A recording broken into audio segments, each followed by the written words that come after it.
On this Sugar Showdown, we want cupcakes. We have 3 awesome cupcake creators throwing down to make our judges' jaws drop. These cupcakes were amazing. Only one team will be awarded the title of Sugar Showdown champion and walk away with 10 grand. I'm taking a huge risk with every single component of this cupcake. My moon cupcake feels like a hot mess right now. We might have bit off more than we could chew. Let's bake. Let's meet our bakers. Jeremy Wong created Man Cakes Bakery in Vancouver, British Columbia. He met his business partners at a cheerleading competition. Now they're changing their backflips into chocolate chips. We're here to show off what we can do with crazy flavors. We like to use things like bacon, alcohols, flavors that you think will be awful and make them taste amazing. Wendy Egloff is a former paramedic that now runs Firefly Cupcakes in East Aurora, New York, producing over 3 million cupcakes in 500 flavors. My competition better look out because I'm the best baker here. Chelsea Stoddard left her criminal justice degree in the dust, and she opened up Queen City Cupcakes in Manchester, New Hampshire. My mom and sister both quit their jobs to come help me work at my cupcake shop, and I want to reward them with a Caribbean vacation. This is the showdown. Your first challenge is to make 24 cupcakes using this mystery ingredient. Mayonnaise. Awesome.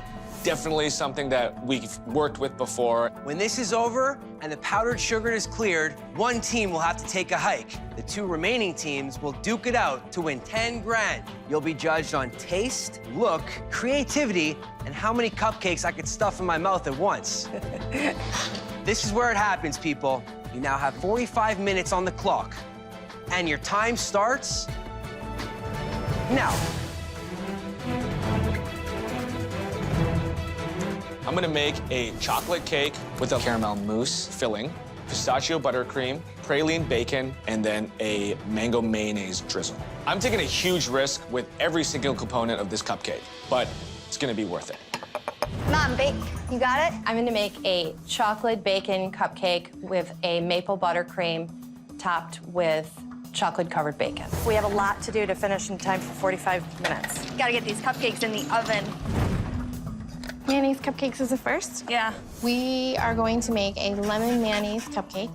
Fill it with a fruit coleslaw inside mayonnaise lemon frosting. We're gonna top it with some candied walnuts to give it a little bit of crunch and sweetness. I've never cooked with mayonnaise, so I really have no idea if this is gonna work out. Judging this challenge, celebrated pastry chef and my doppelganger when I have a shaved face, Johnny Uzzini. Legendary confection aficionado and mastermind baking innovator, Sherry Yard. And the Duke of Delhi and food truck revolutionary, Zane Kaplansky. What do you guys think about this mystery ingredient? You know, I think this should be a pretty easy one. Mayonnaise is a staple in the pastry kitchen. Mayonnaise is nothing more than oil and eggs, and I'm anticipating some really moist cupcakes.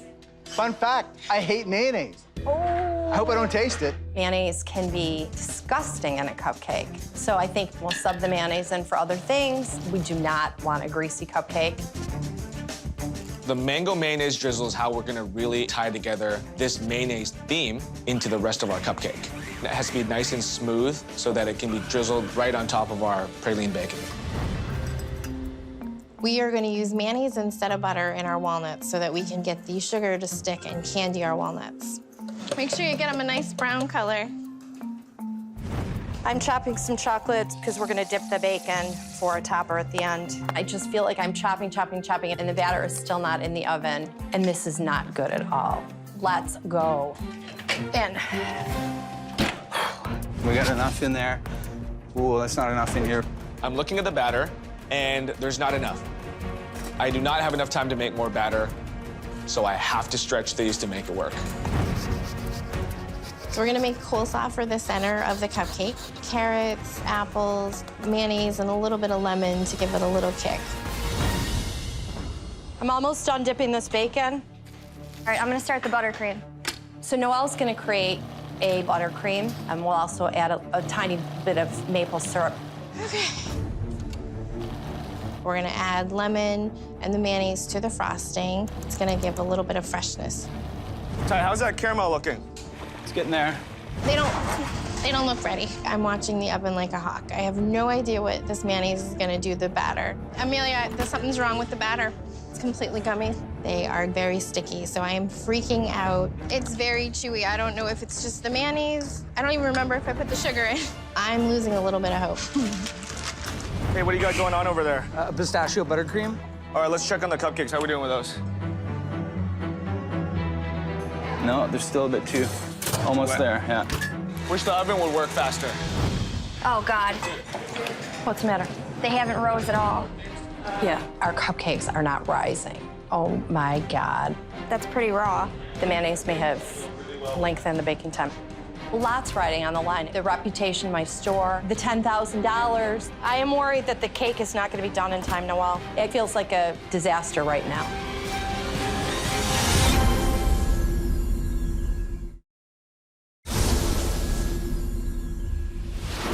Bakers, you have 15 minutes left. One team will go home. Oh, Ma, look at the cupcakes. They look good. They're rising.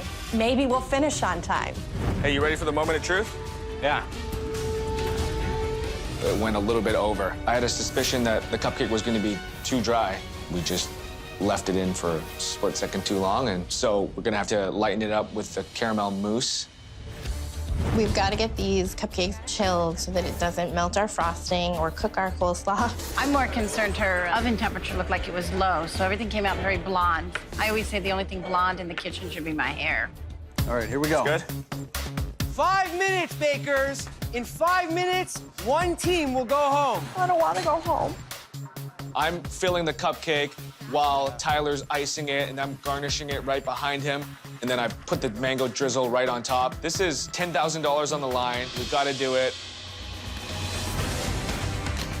10, 9, 8, 7, Go, go, go, go. 6, 5, This one fell off. 4, God, this is a 3, disaster. 2, 1. Time's up. Oh!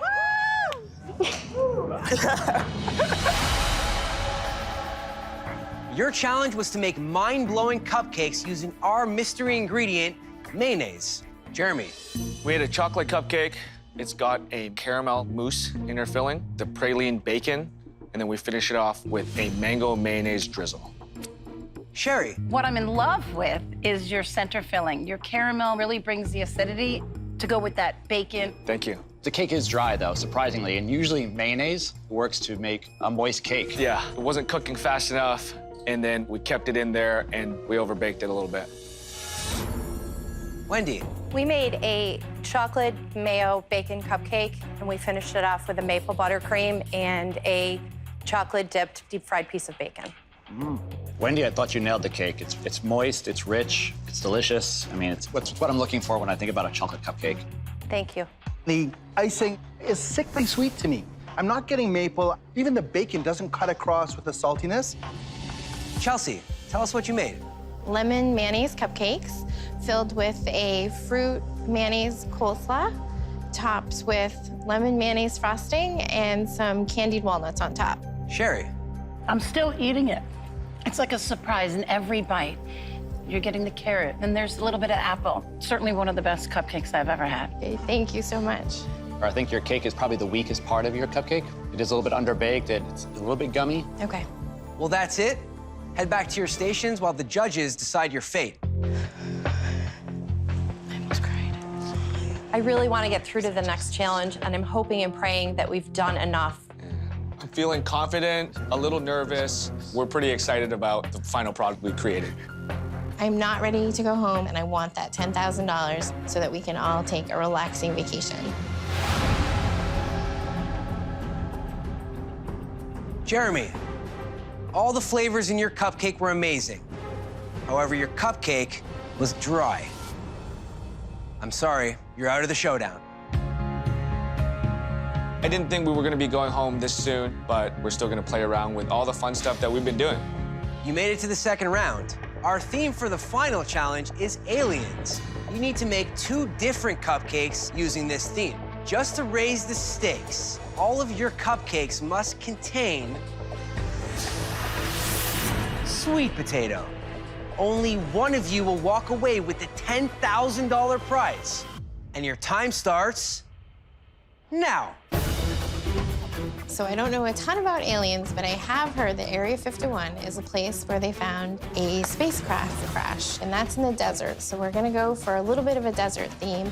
We're gonna do a graham cracker cake filled with a sweet potato compote, topped with a milk chocolate buttercream, and then dipped in more graham cracker pie crust that's kind of like our sand in the desert.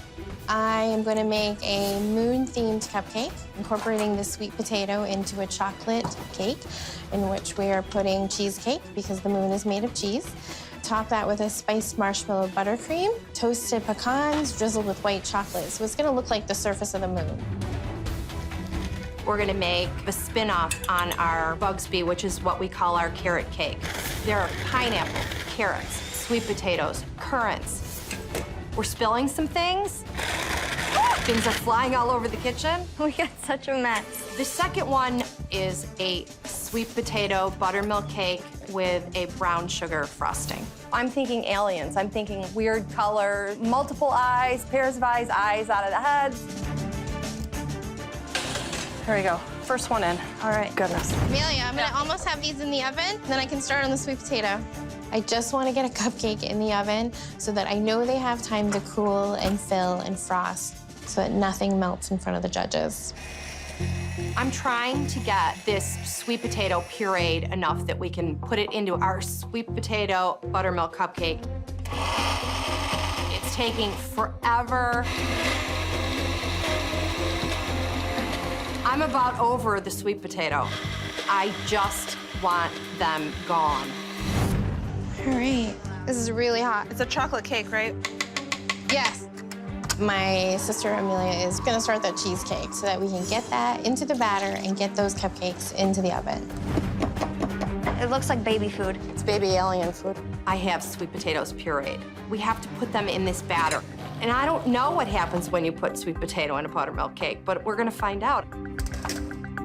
I am adding this to give the compote some flavor. I'm going to add maple syrup, nutmeg, cinnamon, sweet potatoes, sugar, and a little bit of cornstarch to thicken it up.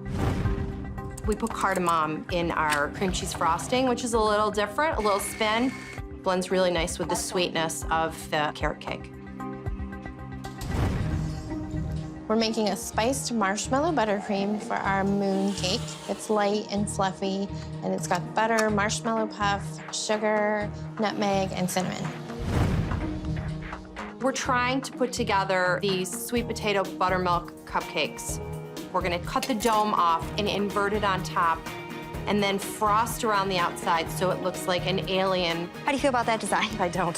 Buttercream is too thick, and we can't get it spread enough. Our cupcake is looking like a kindergarten art project gone wrong. But we can't take the time to remake it. Let's melt that down and dip them. But we can't. There's no Sure way. we can. You want to go to Europe again, don't you? Mom, I don't want to lose $10,000 because of buttercream.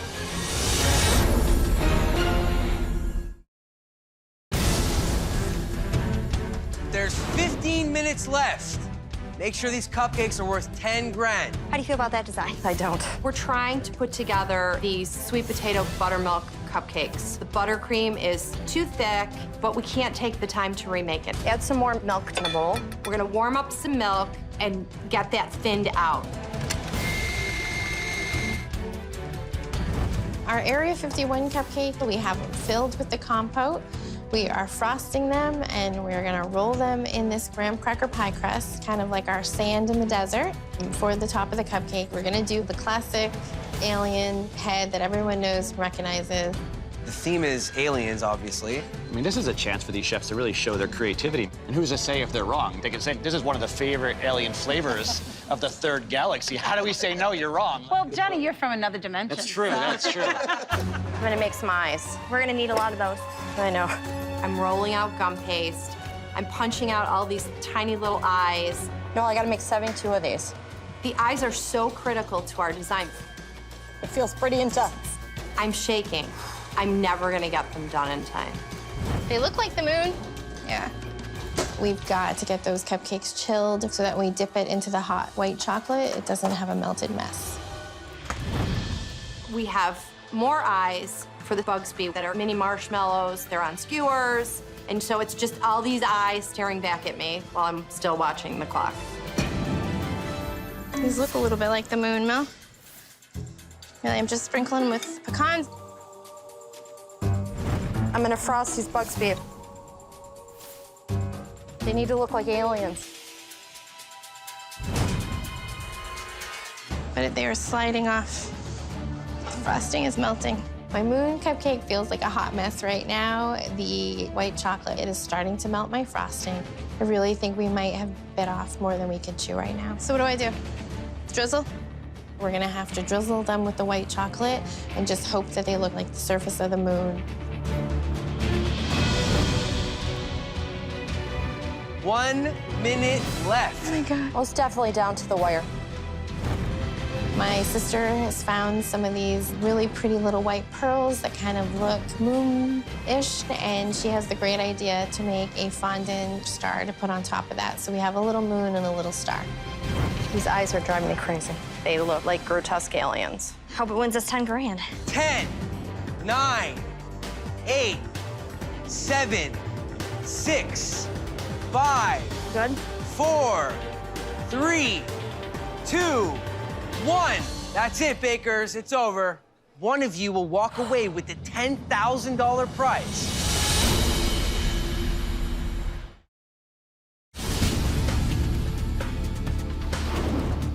Chelsea, Wendy, your theme challenge was aliens, and all of your cupcakes must contain sweet potato. Wendy, tell us what you made. We made a sweet potato buttermilk cake. We cooked the sweet potato, made it into puree, and actually added it to the batter. And also did a brown sugar buttercream. The second cupcake that we made was sort of a take on our carrot cake. And it also has a cardamom cream cheese. I love that you had 3 eyes on one cake, 2 eyes on the other cupcake, and our 3-eyed guy reminded me of an English fruitcake, but the best English fruitcake because it had great flavors in it. I really enjoyed it. Thank you. There's always a risk when you use fresh ingredients that the final product could become too wet. And this is a bit too wet for me. As soon as you start eating it, the ingredients start falling out the sides. Chelsea. The first cupcake that we made for you is our moon-inspired cupcake, which is a chocolate sweet potato cupcake. We also baked cheesecake into the cupcake. We topped it with a spiced marshmallow buttercream and drizzled it in white chocolate. Our second cupcake is Area 51 inspired. So it is a graham cracker cupcake filled with a sweet potato compote, topped with a milk chocolate buttercream frosting, and it's dipped in a graham cracker pie crust that is supposed to look like the sand of the deserts. Chelsea, I do like how you layered your cheesecake. Unfortunately for me, it was missing a lot of the sweet potato flavor that we're looking for, first and foremost. Redemption time was on the graham cupcake. Oh my God, that compote was amazing. And what a perfect way to use the sweet potato as well. And by disguising it inside the cupcake, absolutely nailed it. Well done. Thank you very much. Well, our judges have a lot on their plate. It's time for them to decide who will be crowned this Sugar Showdown champion and take home $10,000. So, guys, what's the story? Well, I think Wendy did a fantastic job. The cupcakes are not terribly sweet as the cake is concerned. She's really done well with the challenge of the sweet potato. Her cupcakes are beautiful, they're delicious. Wendy grabbed a hold of the alien concept a little bit more than Chelsea did as far as decoration. We definitely have 2 aliens sitting here looking at us, like literally looking at us. Here we have a star, a flat little ghosty thing. In that context, we're gonna give it to Wendy. Yeah. Wendy has theme, Chelsea has game. These cupcakes were amazing. There are many layers. You have the layer of the cupcake, you have the fillings, you have the cheese, you have the frosting. The technique is there. Both of her cupcakes had more sweet potato value to them than Wendy's did. Instead of just puree it and fold it into a batter, she actually took the time to make a compote. $10,000 or $10,000? That's the question. That is the question. Have you made a decision on who's taking home the 10K? I think so. Yep. All right.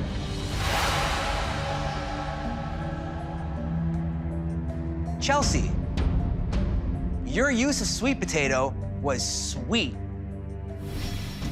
Wendy, your cupcakes screamed alien. But in this game, taste wins. And the winner of this Sugar Showdown is Chelsea. Thank you. Congratulations. Woo! I'm so happy. I am shocked. Everyone has sacrificed so much for me to open this business, so they deserve a trip, and I'm gonna bring them on a great one.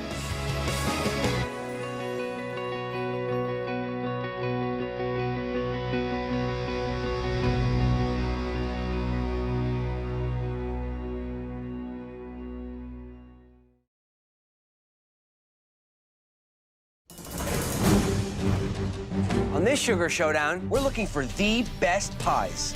3 pie professionals square off to impress our panel of judges. It's bright, it's acidic, it's the flavors I love. Only one will be awarded the title of Sugar Showdown champion and walk away with $10,000. Hurry, hurry. The pies are just not cooking fast enough. This is not the way I wanted to turn out. What's going on here? This cannot be happening.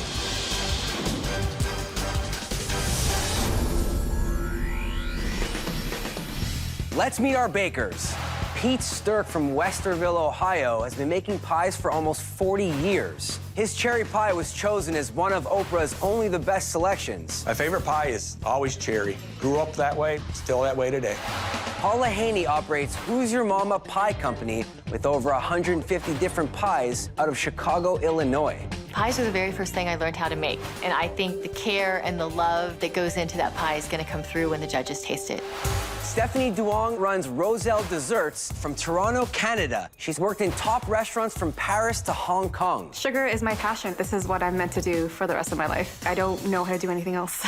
Welcome to the showdown. For this challenge, we need you to make 1 pie using this mystery ingredient, lavender. I am nervous because I have really messed up some lavender desserts. It's like chewing on a bar of soap if you get it wrong. When this is all over, one of you will have to go, but 2 of you will then compete for the title of Sugar Showdown champion and win $10,000. We'll be judging you on presentation, taste, and originality. You have 90 minutes on the clock, and your time starts now. I'm thrilled that the mystery ingredient is lavender just because I worked with it before and it reminds me of my time in France. So I'm making a lavender pie. It's going to have a peach lavender compote. I'm going to layer it with a lemon lavender cream, and then I'm going to finish it off with honey lavender whipped cream and pistachios. I'm adding dry lavender to the crust just to give it that extra punch. We decided to make the blueberry lemon pie with lemon, blueberry filling, lavender, meringue topped off with macadamia nuts. So we have to get the pie dough started first. Our secret weapon is lard. Lard has a better flavor than butter. It has a larger flake through the pie crust.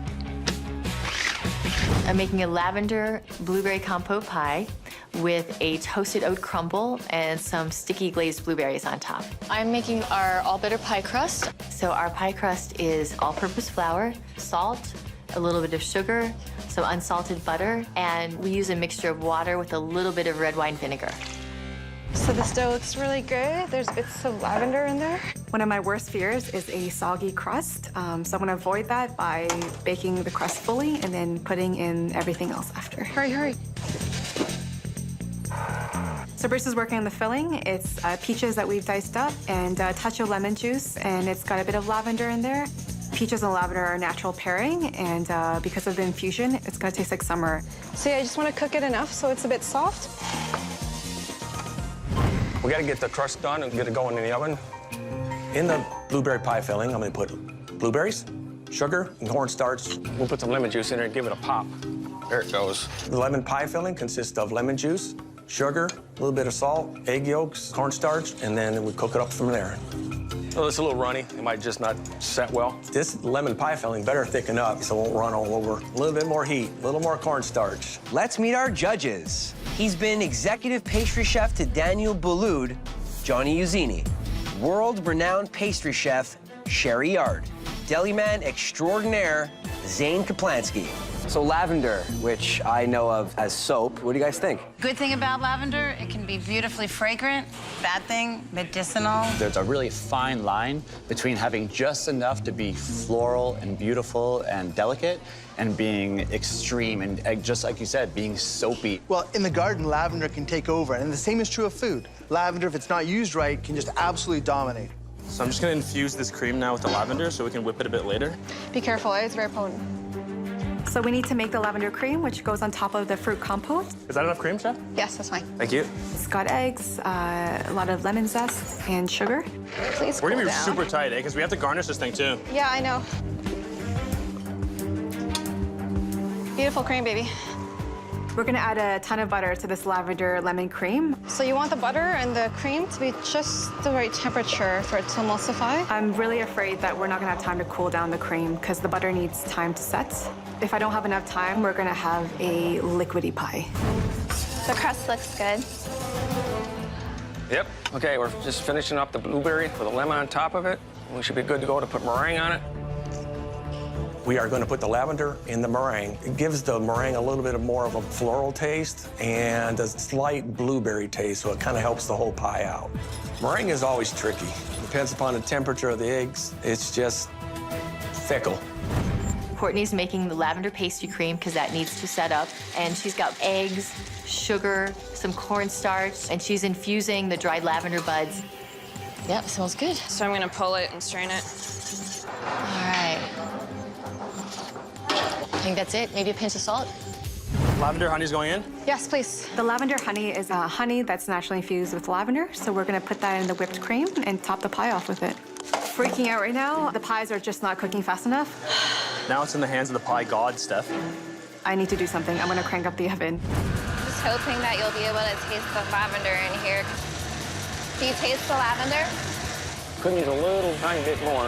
If the judges can't taste the secret ingredient, uh-oh. You think we should start it over?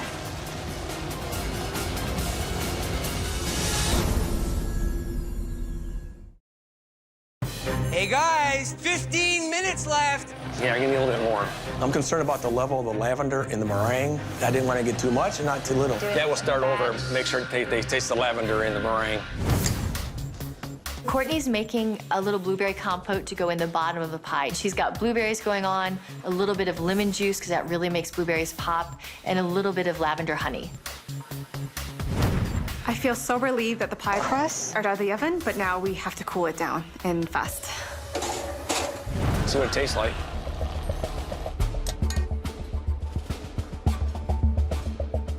Good flavor. We got the meringue on the pies. We have to get these pies in the oven. We are going to have just enough time to get the meringue done. Oh my God. I'm making a nice oat crumble to get some crunch. Salt. The pie is built on each layer flavor being absolutely where it should be. So we're checking the oat crumble to make sure that it's crispy and it doesn't stick in your teeth. It's good. It's good. So it's all about layering flavors. Got lavender in the crust, lavender in this peach compote, and lavender in the lemon cream. I feel like the elements are gonna come together really nicely just because there's a lot of depth of flavor in there, and it's going to look very nice as well. Oh, I hope that sets in time. Okay, yay. Pie shells are done, they're good. Now we just have to assemble the pie and get it chilled down enough for the judges to taste. I'm starting on your pastry cream. Oh, that's beautiful. Good one. Crumble? Crumble. I'm going to pipe honey lavender whipped cream, and then we're gonna garnish it with just a bit of toasted pistachios and candied lavender. It's crunch time. 10, 9, 8, 7, 6, 5, 4, 3, 2, 1. That's it. It's over. Got it. Pete, tell us about your pie.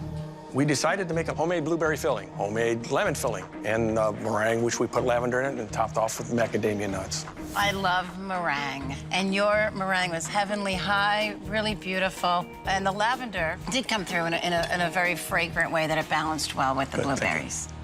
But there are problems with your pie. The crust is barely there, and it's quite thin, and it's missing that flakiness that I'm looking for and that butteriness.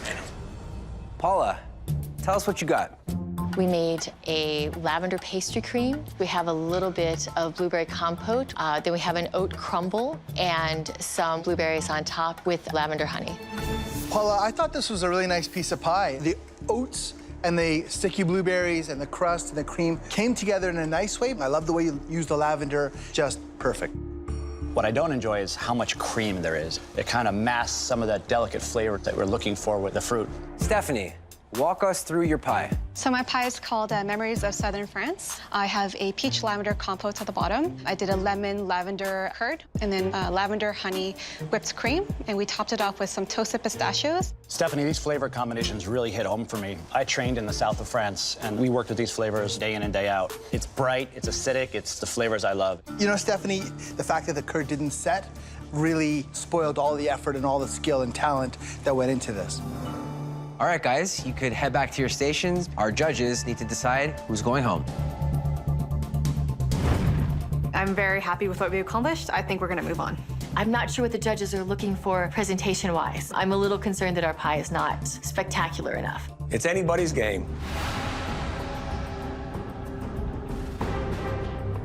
Stephanie, your flavors are great, but your pie turned to soup on the plate. You're out of the showdown. Thank you. Thank you, good luck. All right, thanks. I'm disappointed, naturally, but I still have my bakery, and I'll keep on baking. The theme to this next challenge is Amusement Park. You have to make 2 different pies, and just to hit you with a little bit of a curveball, your pies must be served with homemade ice cream.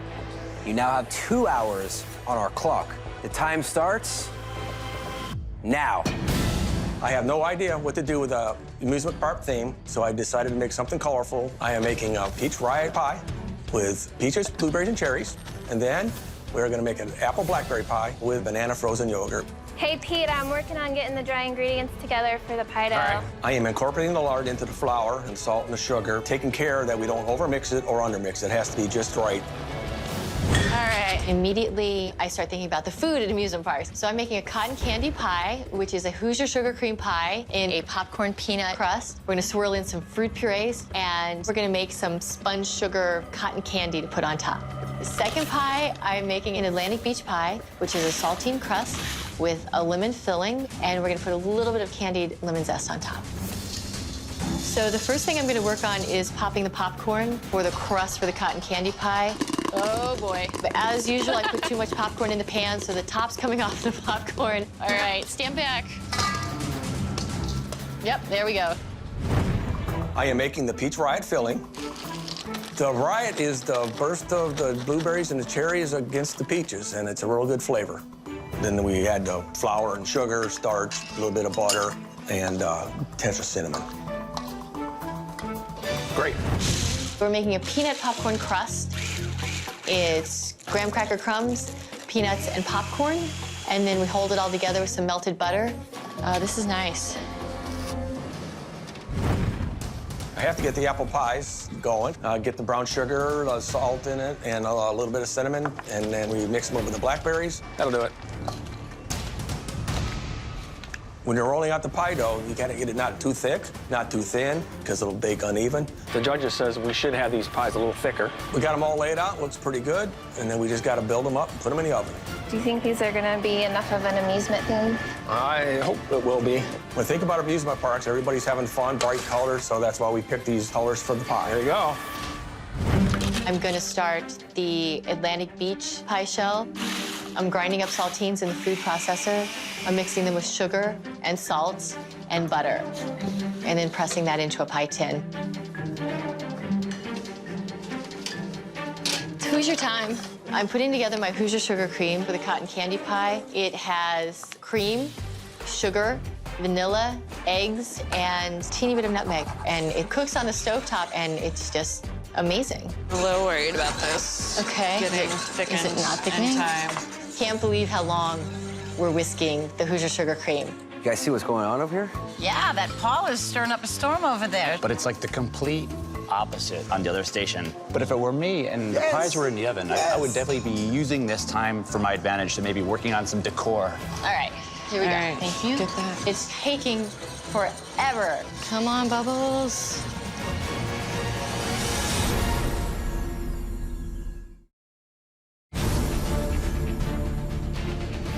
Bakers, 15 minutes to $10,000. Darn it.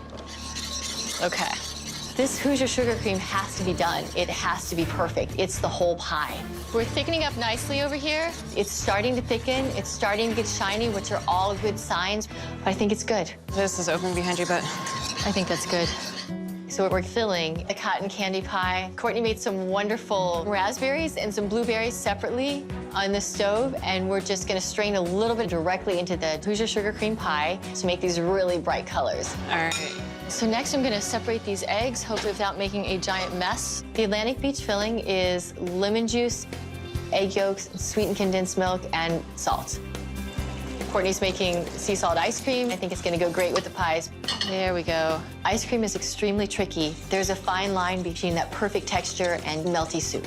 All right, here we go. Oven doors open behind you, be careful. So the saltine pie crusts are baked and out of the oven. We can fill them, and then we put the whole pie back in the oven. I'm working on making the banana frozen yogurt right now. Sarah put in yogurt, honey, bananas. We thought it might be a step up from regular ice cream.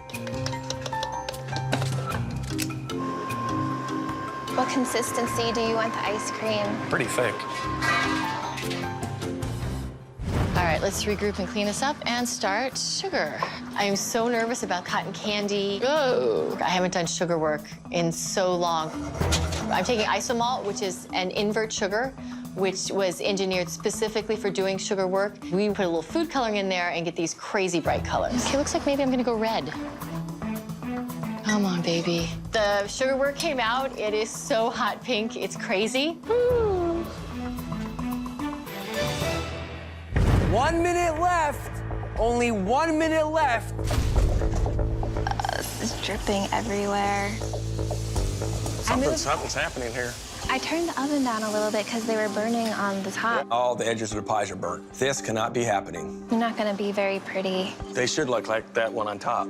We saved a couple, and the rest are pretty messed up. 10, 9, 8, 7, 6, 5, 4, 3, 2, 1. That's it. One of you will walk away with $10,000. And one of you is going home.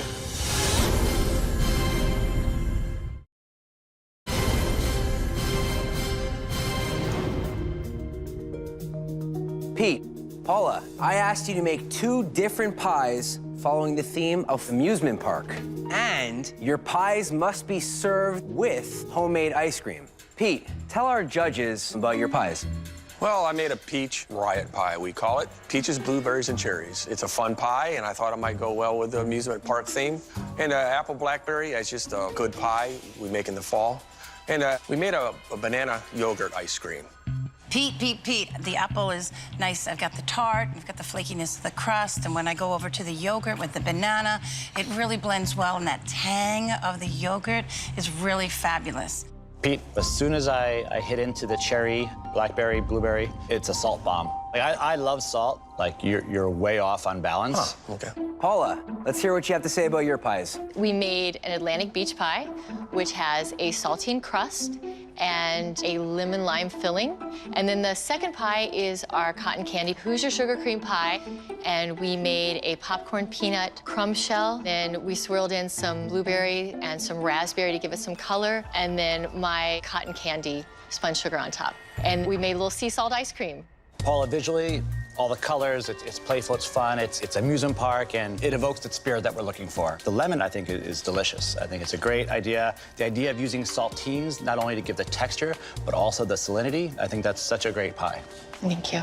For me, these pies are both very cream-based pies, and the ice cream as well. It's like cream a la creme, some variety in there with maybe some fruit. Would have been nice. All right, it's time for our judges to decide who will go home with $10,000. It's gonna be a tough one, right? Heck yeah.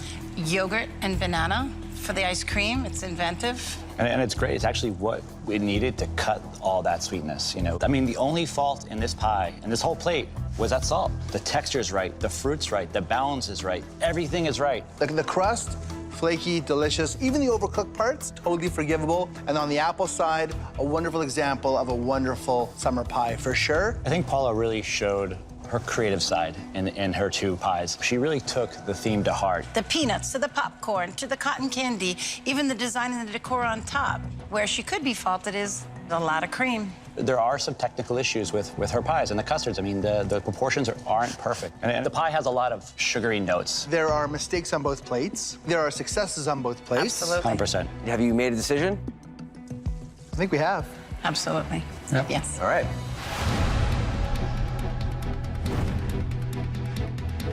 Pete, your flavors were bold and exciting.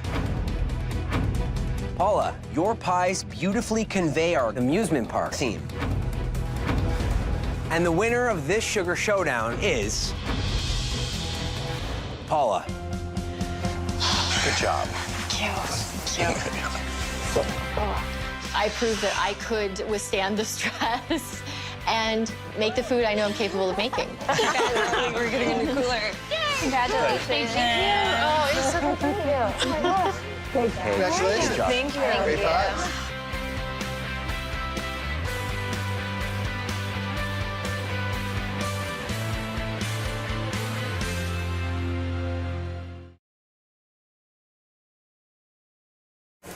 On this Sugar Showdown, 3 seriously talented bakers pull out all the stops to impress our judges. Girlfriend, you're ambitious. To win the title of Sugar Showdown champion Secret ingredient is being used. and win $10,000. It's time. Oh, those are exquisite. I think I added too much. Oh my God, it worked. Start your ovens. Let's meet our bakers. Christina Norman learned how to bake from her brother when she was 11 years old. Now she owns Aspen Charm in Denver, Colorado, and this brother-sister act is here to win. I was in a corporate job for years, and I just decided I'm going to become a cake designer, and I've been doing it ever since. Lindsay Grefland is a chef and teacher at the Dolce Bakery in Toronto. People say that my cakes are too pretty to eat, but eating them is the best thing. Marilyn DeVault, who's also known as the Cake Lady of Portland, Oregon, where she runs Piece of Cake Bakery and wants to win today to put the money towards a scholarship fund. I want to give back to the new students. Welcome to the Showdown. Your first challenge is to make a cake using this mystery ingredient: sour cherries. When the first challenge is over, one of you is gonna have to leave. But 2 of you will have a chance to be titled the Sugar Showdown champion and win $10,000. You'll be judged on presentation, taste, and originality. You have an hour and a half on our clock. Your time starts now. This is a competition. We need speed on our side. Let's make a black forest roulade with mascarpone filling, sautéed cherries. I'm gonna booze it up. We need booze in there. French macarons and spun sugar. What are you doing first? You gotta get that cake in. I gotta get I'm gonna the cake. go collect ingredients. Sour cherries are still sweet, but they have that sour tang. So I am making a vanilla almond cake filled with cherry preserves and a Swiss meringue buttercream. Usually I use just white egg white, so I have to break up all the eggs myself, which is the old-fashioned way, but it's completely cool with me. I'm so happy we get to showcase our chocolate cake. It's our favorite. We're making a chocolate cake with espresso buttercream, sour cherry filling, crowning it with pure chocolate ganache with sour cherries dipped in dark chocolate and white chocolate. This looks more like it, doesn't it? Yeah. Than that. Closer to what we use. I'm using bread flour in my cake batter because our cakes are dense. They're not like a sponge cake. I need ground almonds. Ground almonds Okay, coming thanks, up. honey. My secret weapon in this competition is my teammate. Oh, it's gorgeous, Em. Thanks, buddy. We work exceptionally well together. I'll bake it, you take it. I love. Okay, second cake is in the oven. Bam, a lamb. I was nervous, man. How does it cook like this? The cake has to be very flavorful, very moist, with that almond flavor that's able to really come through. Perfect. I've made this vanilla cake 100 times, so it's a sure bet. I'm from Oregon. What's more important than espresso? Okay, so the coffee first. I'm making a fabulous, it's a dark chocolate cake with coffee and buttermilk in it. It's like the secret of the world. Okay, yum. Let's meet our judges. Owner of 9 restaurants, including Chicago's best donut shop, Chef Jeff Mahan. Celebrity cake maker and owner of the Butter End Cakery, Kimberly Bailey. and celebrated pastry chef Johnny Uzzini. So what do you guys think of all this excitement? It's like loud in here. It's great. I love sour cherries, especially when it comes to baked goods. They're so versatile. You can bake them into the batter, you can have them in the filling, you can have them as garnish, so. Hopefully they keep in mind that the cherry's a star. Taste it. Oh, all right, thank you. Does it need more sugar? We're making a sour cherry compote, and this is going to be our filling between the 2 layers of chocolate cake. Want to add a few more tablespoons? I'm making French macarons with a stabilized meringue and almond flour. Look at that. Oh, that's friggin' beautiful. Let's see if it works. Let's see if it works. Oh my God, it works. Okay, good. I chose making macarons because they're round. They look like little cherries. It's kind of a match made in heaven. If I don't measure this right, then it's not gonna come out right. And I'm very particular about my buttercream. I know, that's why it's so good. I'm not just making any buttercream. I'm making a meringue buttercream, which is egg whites and sugar, but I'm using something I've never used before. Sour cherries. So the risk is actually the secret ingredient. Secret ingredient is being used. Taking an unknown, and making something that is gonna be a knockout cake. Oh, it's such a beautiful red. I don't even have to color the buttercream. I'm putting mascarpone and whipped cream together with some fresh vanilla bean. Do it. Hit me with some beans. Beans of beauty. Taste that. It's good in your mouth. You know what? It's good. I think it still needs a little more honey. Yeah. I really want the lightness to come through. Bring out the sour cherries. I don't want a heavy buttercream to mask the flavors. I'm gonna pull these out and get them in the cooler. You think they're done? I always say in the bakery, we have to be really nice to the cakes, and they'll be nice back. They'll rise perfectly, they'll bake perfectly. Hot pans. Oh, those are exquisite. Those are $1 million ones. We just want to be really nice to cakes. You got this. You know you got this. Oh, yeah, baby.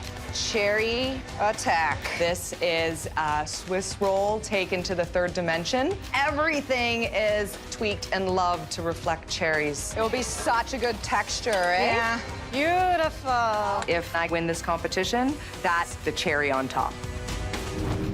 Our cakes are still really warm. I'm stressed out because the cakes are taking longer than we thought it would take for them to cool. I'm a little worried about the time. I know, I'm worried too. I should be decorating now to be able to finish. When we started, I thought we were going to have plenty of time. There's actually a lot riding on this buttercream. The color has to be bright, the taste has to be good, and it has to really be satiny, smooth. Do you taste the sour cherries? Just a little bit. Just a little bit? Do you think we should have some more? Yeah, add more. I want to show that I thought about the secret ingredient. I wanted to add it. I think I added too much. The puree has separated from the meringue. I am so nervous that this cake will fall apart right now.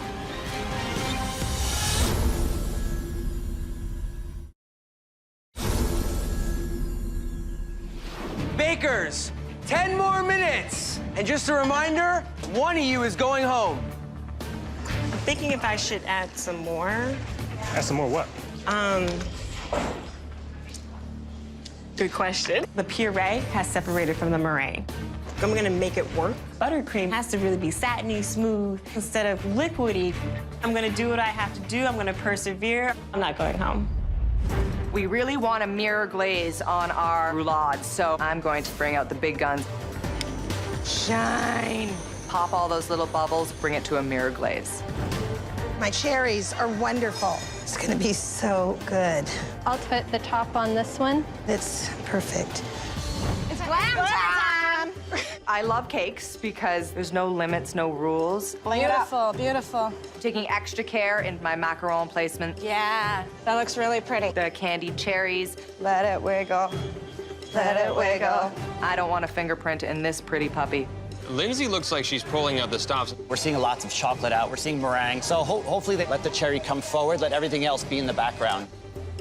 Ganache is going on. It's the perfect consistency. When they taste these cakes, they're not gonna believe it, Shelby. Oh, it's beautiful. Almost there. We've got sugar cooking. Let's do sponge sugar. Booyah! You guys got 1 more minute. Oh yeah, that's so good. Oh yeah. Oh my God, that looks so good. Woohoo! Pop some cherries on there. You're good to go. Just trying to clean it up a little bit. 5, 4, 3, 2, 1. That's it. We did it. High five. Bakers, your first challenge was to use the mystery ingredient, sour cherries. Christina, tell us what you did with your sour cherries. I created an almond cake with a cherry preserve filling and a sour cherry Swiss meringue buttercream. Obviously, the buttercream broke, so it doesn't have a great mouthfeel. I love the cake. Great texture, great crumb, moisture content. That really adds a lot of dimension to your cake. Thank you. Lindsay. We did a twist on Black Forest cake, traditionally used with sour cherries. Almond chiffon as our base, mascarpone honey filling with sauteed cherries as another layer, topped with candy cherries, spun sugar, and an accent of French macarons. Girlfriend, you're ambitious. My first bite, it just so happened I got no cherries. Oh. It's a great dessert. It's definitely not a cherry dessert. Marilyn. We made our signature chocolate cake, sour cherry compote in the middle, chocolate espresso buttercream with white chocolate, and then we made chocolate ganache, and then we put a crown of sour cherry with a white chocolate design on top. I know it's a chocolate cake, I know it's supposed to be dense, but to me it's a bit too dense. Your cherry compote on the inside is perfectly tart, not too sweet. It actually tastes like a sour cherry. Thank you. All right, you guys can head back to your stations while the judges figure all this out. They just said we need more sour cherries. The cake was good. That's good. Yummy. You never know. The judges have reached a decision. Lindsay, you made an ambitious cake. Sadly, your cherries were lost in the shuffle. You're out of the showdown. I'm disappointed to go home first, but in the long run, I'm not really missing the fact that I don't have to do a final challenge. Bakers, the theme to the final challenge is beach party. And the mystery ingredient is potato chips. Oh, potato chips. Never saw that coming. You have 2 hours on the clock. Your time starts now. We're excited. We're gonna have a beach party in that kitchen. I'm making a beach spice cake. It's an oatmeal cake with an almond, coconut, and potato chip filling. Icing it in a beautiful ocean blue buttercream icing. And then we're making little fondant party hats around the perimeter of the cake. Okay, so we're in the oven. My entire cake is going to be a fondant beach bucket. It's a chocolate cake with vanilla Swiss meringue buttercream with a potato chip filling. And I'm going to add some sand on top of the cake with brown sugar and granulated sugar. Okay, so the cakes are ready to go. I'm so grateful that I got another chance to compete. All right, put them in. This time around, I want my buttercream to stay together and not separate like it did before in the first challenge. It appears that Christina is going for full-on buttercream redemption down there. Her buttercream better be tight this time. Shelby is rolling out a ton of fondant, making the shapes of party hats, and I'm making pom-poms. I think this could be somebody's birthday beach party. Absolutely. So we're gonna do the decorating now, so then towards the end, we're just able to add everything on at the last minute. The most time-consuming part of this cake is the fondant. We want it to be like thin, but not like too thin. Just kneading and making all of these colors because I want my beach party to have lots of colors. Some squigglies, add some characteristics to the surfboard. Cakes are done. It is coming out dry. Cakes are out of the oven. I'm so excited that they're out, they're able to cool, and I'm able to move along with the process of getting my cake ready. They look light. No, they're not. They're not done. No. I honestly thought my cakes would be done by now, and they weren't. So I gave them another 5 minutes. I think I made them a little too big. Yeah, it's definitely firm. Okay, so bring me that first cake over. I'm gonna finish that one off. Yeah, take the top off. We're just gonna try to cut it down a little bit because it's a little too tall. All right. Potato chips. I have never filled and masked with cake this fast in my entire life. Booyah! We doing it just right. Okay, so I'm gonna cover this one real quick. When you're putting fondant on the cake, you want to go on very smooth and in one shot. Fondant was actually tearing. I'm on the verge of tears right now.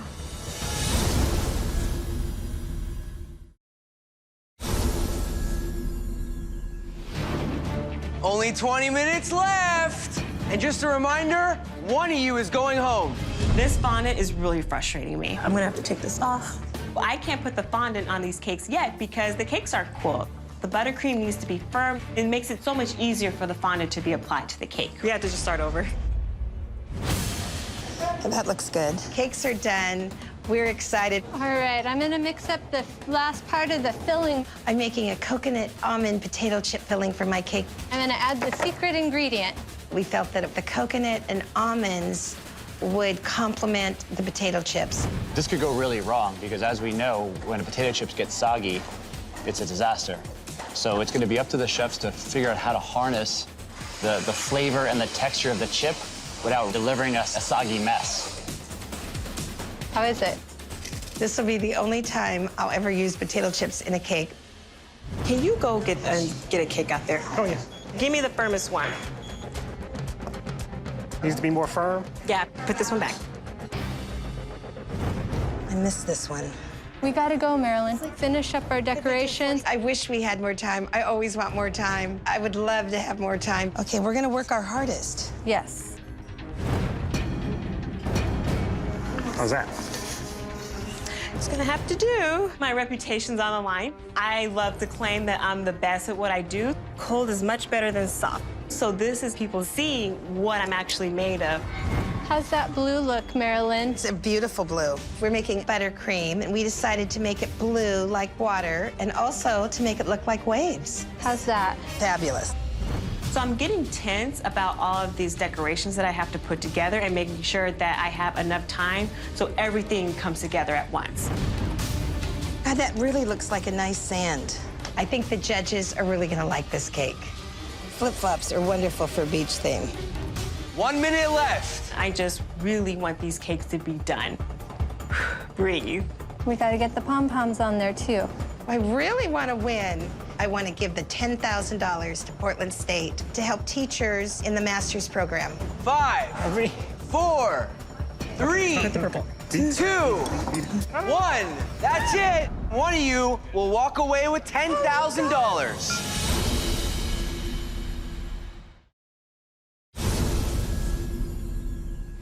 Bakers, your theme challenge was beach party, and your special ingredient was potato chips. Christina, talk to us about your cake. So I decided to create a beach bucket for my beach party themed cake. I created a chocolate cake with vanilla buttercream filled with potato chips. And I added sand on top, which included brown sugar and a granulated sugar as well. Christina, as soon as I saw your bucket, I knew exactly what it was. I thought the colors were really vibrant. It's really festive. It's moist. It's delicious.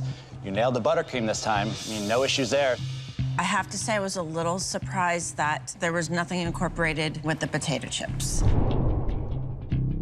Marilyn. I call it the beach oatmeal cake. The filling is almonds and coconut, which are very tropical, beachy, and we put the potato chips in that. And then we made a graham cracker crust out of graham crackers and brown sugar, and then there's 2 little sandals. Marilyn, it reminds me of eating oatmeal cookie dough, and I love oatmeal cookie dough. Your flavors are great on this. The filling may be a little bit too sweet, but I'm okay with it. It reminds me of my childhood somehow. Exactly. It's moist. I like the texture. I like the smoothness and the velvety nature of the crumb. And then this crunchy, chewy texture that you have with the almonds and the chips. But you spent so much time on those party hats, Mama. So much time that could have been spent incorporating the potato chips in more thoughtful, creative ways. All right, well, it's time to decide who will win this showdown and go home with $10,000. All right, guys, let's break it down. I think this is going to be a tough one. I like the look of Christina's cake better. She at least thought outside the box. She had like a bucket. Marilyn put just sand in a sandal. It's not a party. I would rather eat Marilyn's decor than Christina's decor, but as far as the thought behind it and the execution, I would call it a draw. I think Christina's buttercream is way better than Marilyn's buttercream. Well, that said, Christina's cake would have been way better without a layer of dry, crushed potato chips in it. So you're saying you think Marilyn was more successful in her application of potato chips than Christina was? Okay. You guys have a decision? Yes, sir. I think so. Christina, you certainly redeemed yourself with the buttercream. Marilyn, your oatmeal-based cake was perfectly executed. Marilyn, you're the winner of this Sugar Showdown. Oh my God! Oh my God! I really am? Oh my God! And we won! I can't believe we won! I'm just still in shock. Oh my God! Oh my God! I can't believe it! Oh my God! I'm giving this $10,000 to Portland State University. I have a Marilyn DeVault Scholarship Fund, and I'm giving it to that. Thank you. Thank you very much. Congratulations, you deserve it. Oh my God, thank you so much.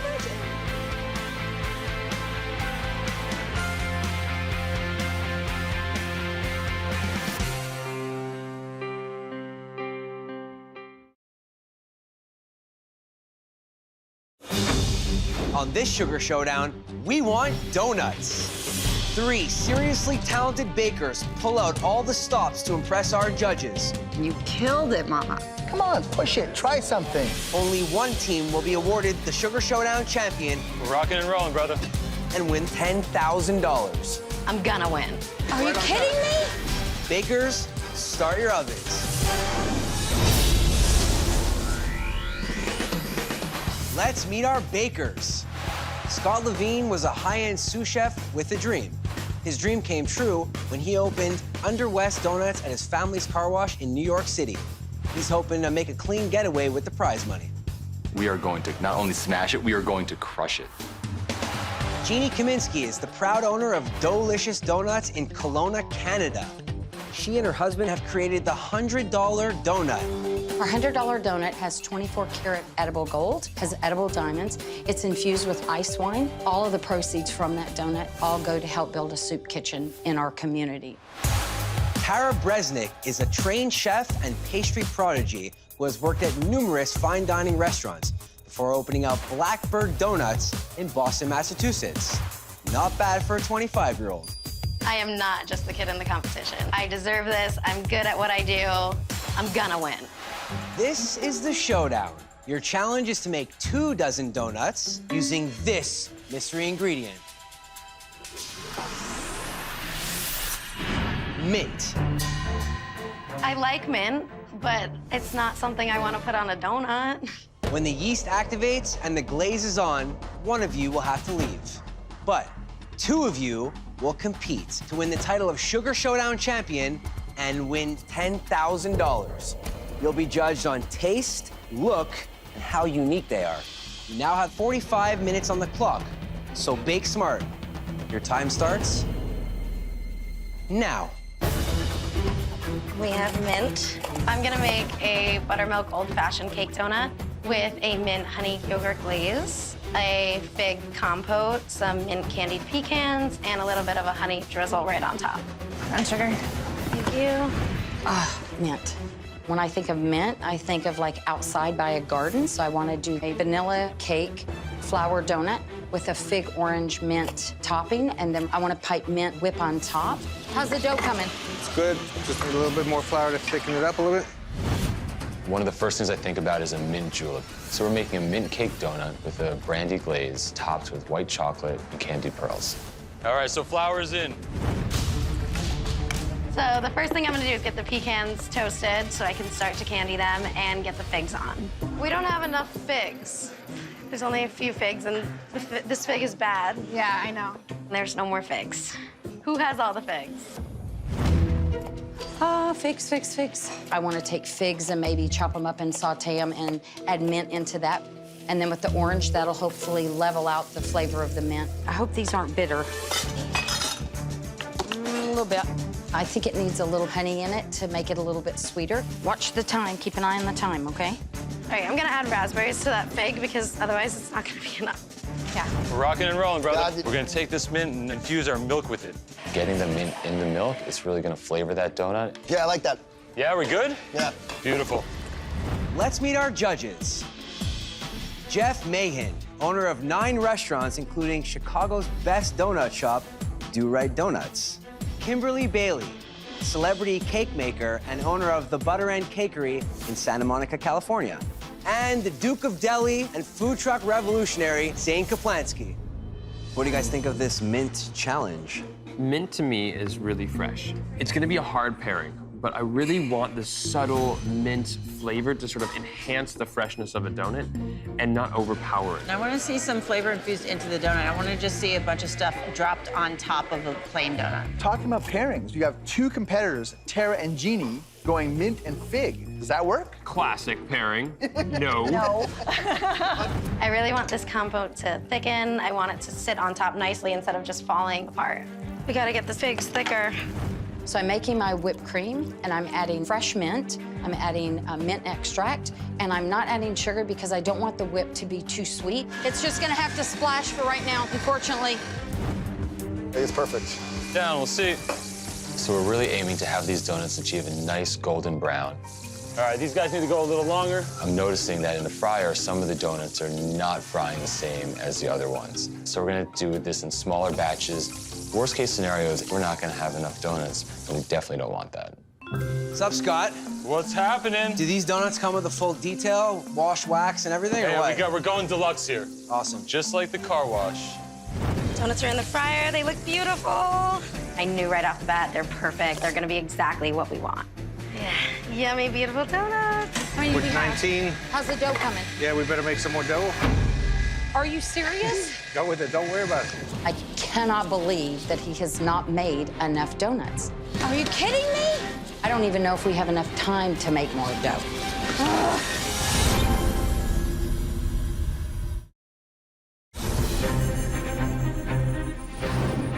Bakers, only 15 minutes left, and one of you is going home. I cannot believe that he has not made enough donuts. How many did you get out of that? 7, 8, 9, 10, 11, 12, 13. We're good. I am relieved. I am relieved. That tastes good. Miraculously, the dough actually turned out great. It's crispy on the outside and soft in the middle, and that's what I really wanted from that dough. Just need those pecans. So what do you guys think? I see that Tara's got some nice contrast in her textures with some candied pecans. Scott's putting some booze in his donut, which Yes. is an interesting choice with the mints. What about the fig? What's going on with the fig? I'm looking down at my compote, and it's not getting thick. I don't know what to do. I'm panicking. Yeah, we gotta strain it. I'm going to strain it, and I'm going to get it into the refrigerator as fast as possible and hope that it thickens enough to put on top of a donut.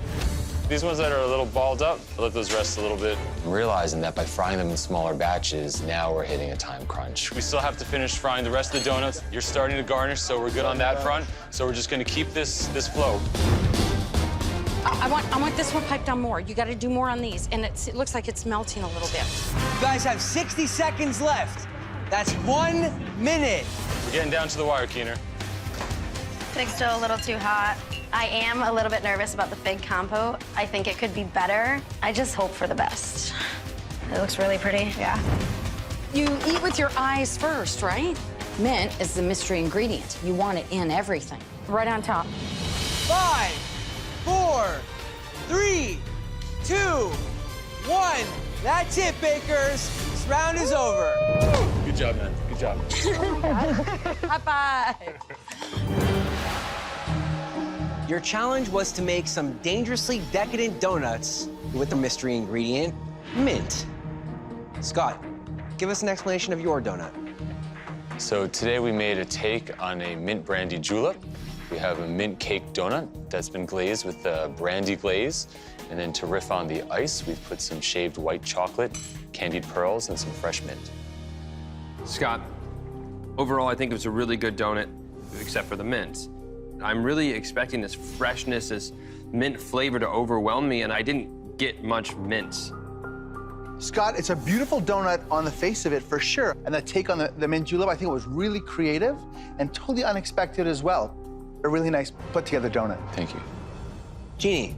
Today we've made for you a vanilla cake, mint and fig-topped flour donut, and the whip on top is also fresh mint. I have never seen a donut of this shape before, and that kind of creativity really only has to be applauded. Well done. Thank you. Mine was actually incredibly dense and kind of dry, and I felt the need to like have some water. Mint to me is really subtle. I wanted more than just a whipped cream with mint on top of it. Tara. We made for you today a buttermilk old-fashioned cake donut with a mint honey Greek yogurt glaze, a fig raspberry compote, some mint candied pecans, and a fresh mint leaf on top. Tara, I kind of want to hug you right now. But I bit into it, and it was like mint right away, but not overpowering, and it made me so happy. Thank you. The glaze separated a little bit. Was the cake warm when you put the glaze on initially? The donuts were a little warm. Yeah, that affected the appearance a little bit, but not the taste. Thank you. All right, well, you guys are dismissed while they deliberate. Thank you. Thank you. As far as like the mint flavor, it didn't shine enough. You should have seen their faces. It was good. We did good. They did like that we did a flower. They thought it was pretty. The judges have reached a decision. Jeannie, we wish you used more mint than just in your whipped cream. I'm sorry, you're out of the showdown. Congratulations. Congratulations. Thank you. Thank you very much. It is a huge bummer to go home first, but we did our best, and I think that's all we can do. The theme for the final challenge is baseball. Nice.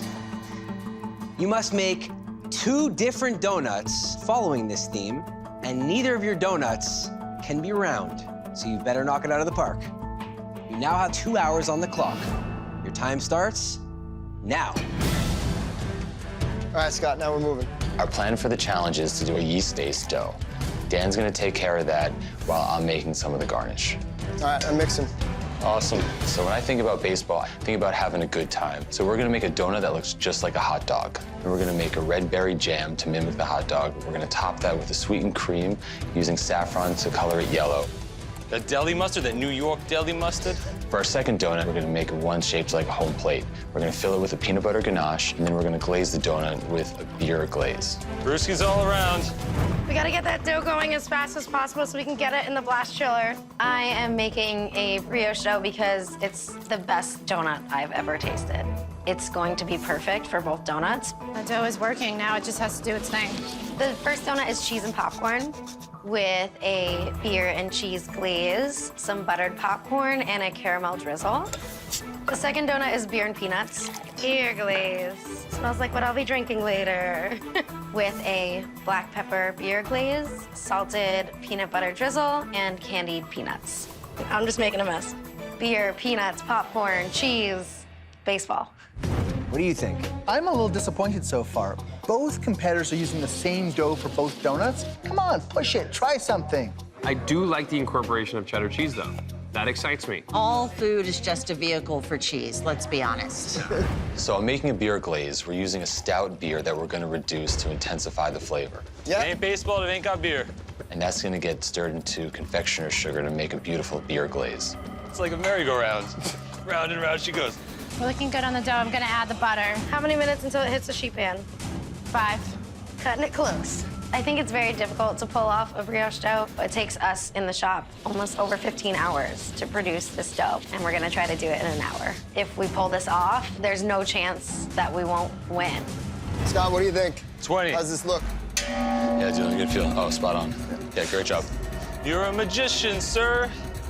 We have a lot of components to our donuts. Scott, I just want you to know I have every burner going on this range top. Ay, ay, ay. The joys of cooking. Did you start the popcorn yet?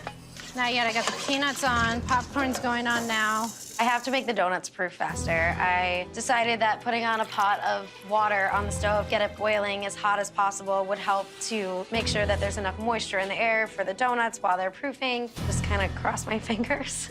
I mean, How are they feeling? They're feeling close. I'm gonna go out on a limb. These look kind of cute right now. Home plate. That's what we're gonna be crossing at the end of this challenge. Woo! I pull the donuts out of the fryer. I'm opening it up. It's raw inside, completely raw. I'm gonna have nightmares about this. This is the worst possible thing that could happen right now.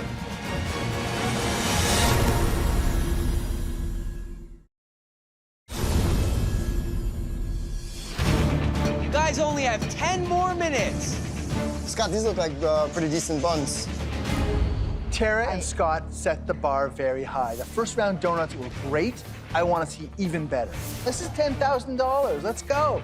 So I'm cutting into the hot dog donut, and I know I have a winner. That's not a bun. I don't know what is. What is that? Come on. It's exactly what I want it to be. Right now, we're gonna get the raspberry jam into our jelly donut that looks like a hot dog. I'm gonna make sure we test one to make sure they look like a hot dog, because that is what we have to communicate to these judges. Yes, every time. Every time? Every time. Yes, sir. I pull the donuts out of the fryer. I'm opening it up. It's raw inside. We only have 3 extra donuts. I'm gonna put the donuts back in the fryer for a couple more seconds in hopes that it'll fry all the way through. They're a little wonky. They should look good once we put the glaze and all the toppings on it. You probably won't even be able to notice. Okay, all the donuts are fried. I'm gonna start filling. So I'm making a peanut ganache, thinning it out with some heavy cream, adding a little bit of sugar, but I ultimately want this to taste just of peanuts. As I'm filling our home plate donut, I'm realizing it's not as easy as I thought it was gonna be. After the first challenge, we need to taste absolutely everything.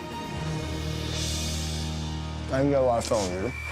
I'm really concerned the judges are not gonna get enough peanut butter in their donut, so I'm gonna have Dan double check that they're full enough. If anything feels light, just pass it back. Yeah, totally. The cheese sauce looks beautiful. Awesome. This cheese sauce kind of resembles the sauce you would find on a nacho. Perfect. It's good, it's buttery, it's salty. I love popcorn at a baseball game. I also love nachos at a baseball game, and I kind of wanted to put the two together. This looks perfect. The second donut will have the black pepper glaze and then the peanut butter drizzle. It smells so good. It does smell really good. It smells so good. You're doing great. We're gonna glaze the donut with a beer glaze. So we're doing the whole guy, right? Whole guy. Whole guy. This is gonna add sugar, man. We want these home plate donuts to look like home plate at the end of a long game. So we made a little bit of ground cookie crumbs to give a soil effect on top of the donut. 60 seconds. 60 seconds, and one of you will walk away with the money. Push up those nuts, get them on the donuts. The essence of the home plate is definitely there. 10, 9, 8, 7, 6, 5, Come on, 4, we're almost done. 3, 2, 1. That's it. It's over. One of you will walk away with $10,000.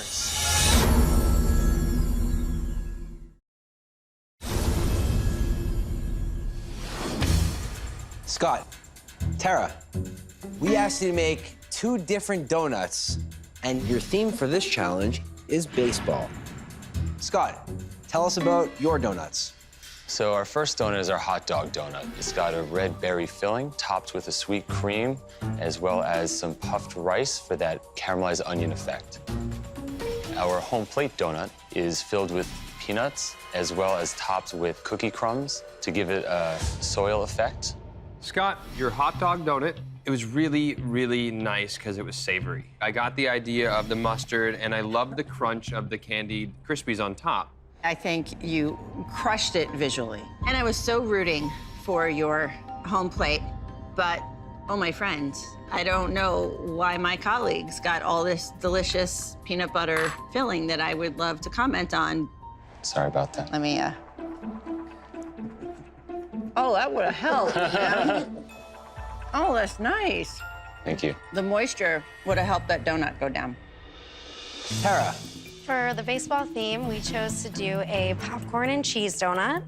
It has a beer and cheddar cheese glaze with salted buttered popcorn and a little bit of caramel drizzle. The second donut we chose to do was beer and peanuts. The glaze is a black pepper beer glaze with some candied peanuts, and we threw a B on there for Boston baseball. The B on this donut stands for brick on this one, because that's some rough dough. I think I'm tasting different donuts. What I'm tasting here, I really like. The beer and cheese donut, to me, is a home run. This donut totally works for me on a taste and texture level, and I think you did a really nice job. Now our judges must decide who will win the title of Sugar Showdown champion and walk away with the $10,000 prize. All right, guys, so who won, who lost? Scott's salted peanut butter filling. Amazing. I want a bowl of that. Well, you'd have to get a bowl from one of your neighbors because I didn't have any in mine at all. You know what? It's a bit kitschy having the hot dog donut, but it worked for me. I felt he embraced the challenge. It's not a fine dining experience. It's a donut. Kitsch is okay. Kitsch is okay, but Tara had me at beer. I love the savory donut with the popcorn on it. I love the beer and peanuts theme. It's cut, flattened bread. It's not even raised. Yes. It was like I sat on them, and I don't weigh very much. I love the chew. I love the mouthfeel. I thought it really worked. The things that rang true for Tara's donuts were the glaze. The beer and black pepper glaze, I think it was a great combination. To me, those donuts tasted better than Scott's. Umpires, have you made a call? Oh, yeah. Scott, your hot dog donut was a grand slam. Tara, your beer and peanut donut screamed ballpark. But the winner of this Sugar Showdown is Scott. Congratulations. I'm feeling speechless right now. Thank you, Lord. Great job. I know. I'm gonna take my wife on vacation with my newborn son. I can't believe it. Oh, thanks so much, man. $10,000. It's amazing. I know. I know.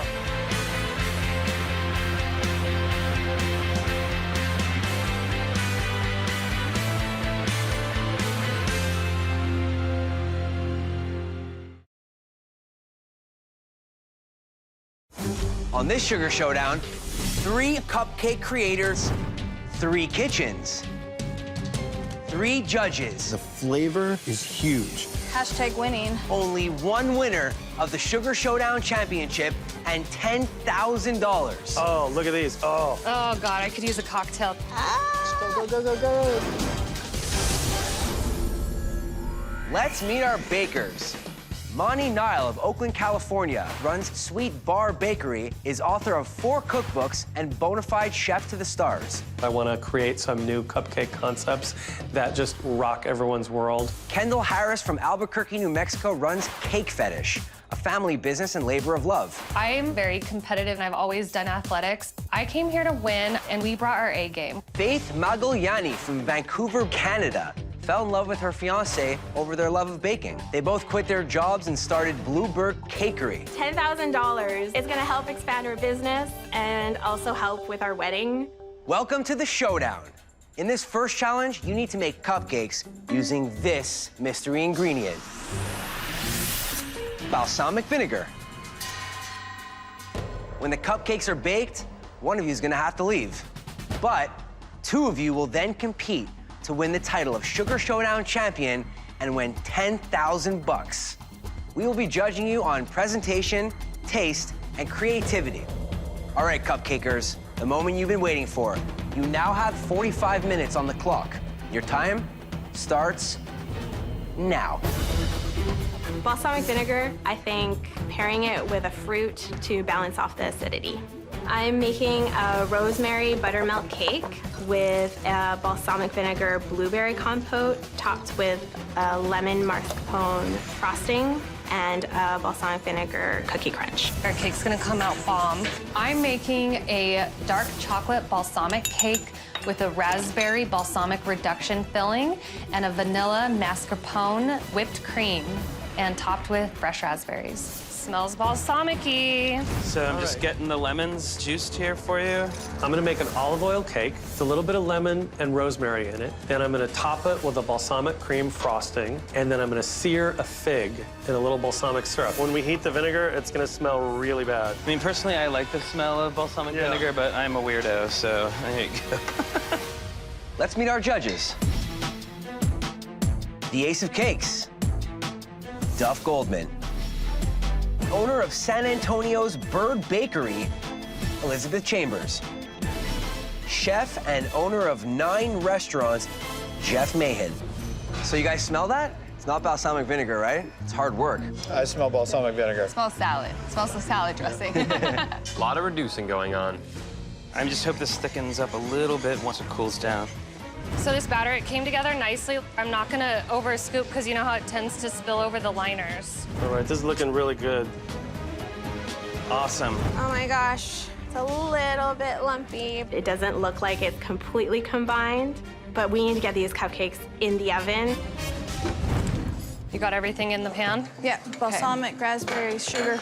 We incorporated the balsamic vinegar right into that fruit filling. I think it could be more balsamic-y. It is so important to incorporate this mystery ingredient. If the judges don't taste it, then you're axed. If you use it too much, you're axed. How are you doing with the compote? The sweetness is just overpowering it. You just want like a hint of the balsamic vinegar, right? We're making a balsamic vinegar blueberry compote. It smells really good. And a balsamic vinegar cookie crunch. Our whipped cream's coming up good here. Oh, beautiful, beautiful. We're making a balsamic cream frosting. How are we feeling about this? You should taste this. I had to put so much balsamic in it. I know, you added a lot. The balsamic in the cream frosting was maybe a little too much.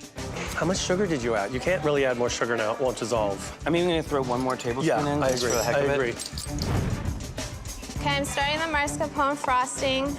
It has mascarpone, heavy cream, sugar, lemon zest, and vanilla extract, and it is just so heavenly. I think we're rolling now. Do you think this is gonna be enough for 2 dozen? I'm letting my whipped cream whip steadily, and I realize it's not enough. So yeah, for sure, one more batch. We started another batch right away. I got the nice sizzle, I got the nice sear. So the little cherry on top of this cupcake is gonna be a fig on top. I'm gonna sear the figs in a little butter. I drizzle it with balsamic, and it mostly boils away. And then that color and flavor is absorbed by the figs. Oh yeah, oh, look at these, oh. Oven looks like it's working good. Cupcakes are starting to rise. Is it coming out clean? They're sinking. They've completely sunken on me. They're raw in the middle. They're not cooking out properly. I don't know. My heart completely stopped. They completely sank. I feel panic. I don't want to take them out if they're raw. These cupcakes have to cook through. If I serve raw cupcakes to the judges, game over. What did you do?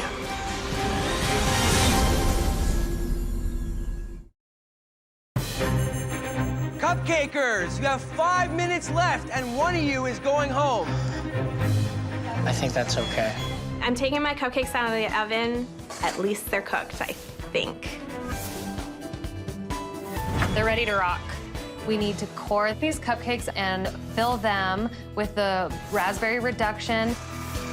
We're gonna have to wait for more whipped cream. That second batch of whipped cream is the last thing we're waiting for. We're in that final couple minutes. We've got cupcakes, we've got frosting, we've got figs. That drizzle on there. We just got to make sure the clock doesn't beat us. Here, I'll pipe, and you fill. I'm looking at the mascarpone, and it's smooth, it's fluffy, it's just divine. You have 60 seconds. Good thing you're the fastest icer in the West. Southwest.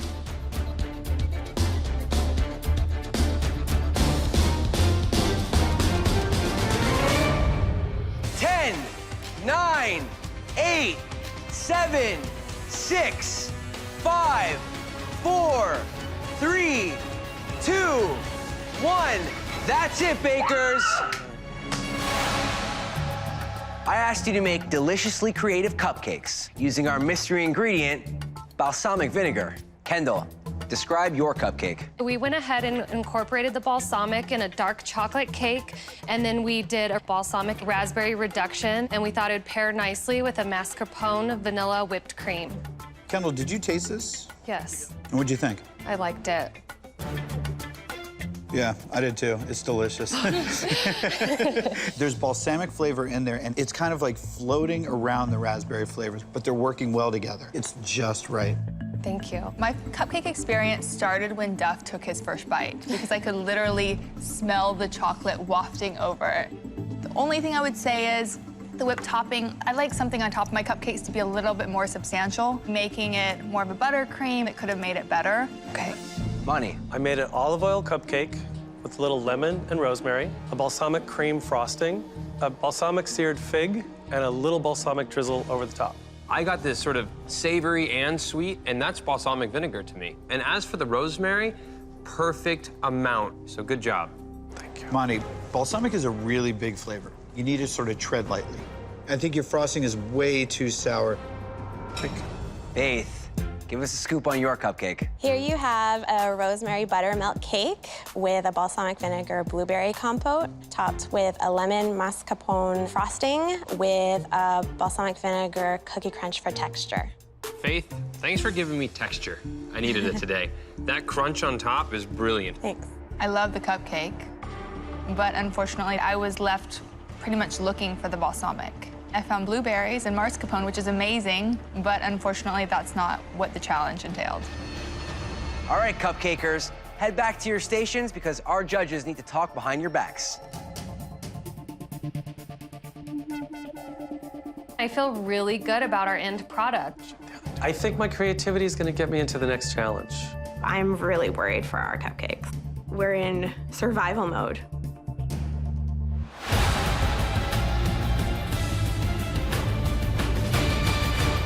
Money. We asked for a cupcake with balsamic vinegar, not a sour cupcake. I'm sorry, you're out of the showdown. Thank you. Going home first does not feel great, but I gave it a really good shot. Well, that was intense. Our theme for the final challenge is cocktail party. You need to bring 2 different cupcakes to this party, and just to shake it up a little bit, they need to be made upside down. What does upside down mean? I don't even know where to start. Only one of you will walk away with the title of Sugar Showdown champion and win $10,000. You got 90 minutes, and your time starts now. I'm going to make a pina colada cupcake with a pineapple rum compote topped with vanilla buttercream, flambe pineapple wedge, and a maraschino cherry. I need chocolate crumb, right?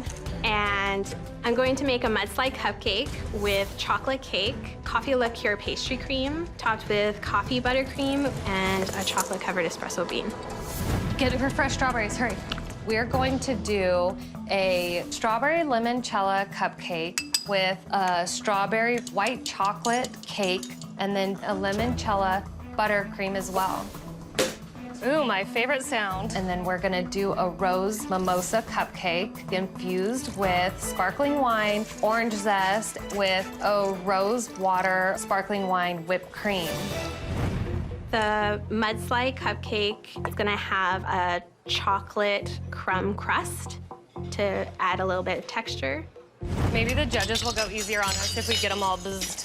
I love me a good cocktail party. Oh God, I could use a cocktail. I think that would ease my nerves. I'm not a lush though, so don't judge me. I'm starting the coconut cake. Yeah. I really want the coconut to come out because essentially that's a pina colada. To incorporate that upside down challenge, we essentially wanted to make a mini pineapple upside down cake. You know what? You're so smart, because I was just going to tell you, don't forget your minis. Because we're working with this upside down theme, I'm making a mini little companion of the big cake, flipping it upside down, putting a skewer in it so it looks like a garnish on a cocktail. Here, let me give you the mini. The rum compote has fresh pineapple infused with rum. We really want to make this boozy, and we really want them to taste the rum. Butter makes it better. I'm making our strawberry limoncello batter, and we're jazzing it up a little bit and adding some white chocolate chips, which I think will pair nice with the limoncello. And we can just pour the batter right on top of some strawberries at the bottom of the pan, and I'm hoping that these strawberries caramelize a little bit. We wanted to flambe pineapple wedges to go on top. Woo, we got fire. Let's move these first. Elwin decided to use demerara sugar, and it completely went black. The last sugar was too coarse, so I needed to look a little finer. So he switched to regular light brown sugar. Dude, this looks much better. We're making a mimosa whipped cream, and we're gonna add orange zest, some rose water, and obviously you have to have that sparkling wine in there. We don't have much time left. You need to start decorating. My buttercream, it's a Swiss meringue buttercream. I have to make the meringue and incorporate the butter, so it takes a little bit of time to build. Does it look like it's thickening? The mimosa whipped cream is starting to separate because we added the sparkling wine too late. It's not good. Start over.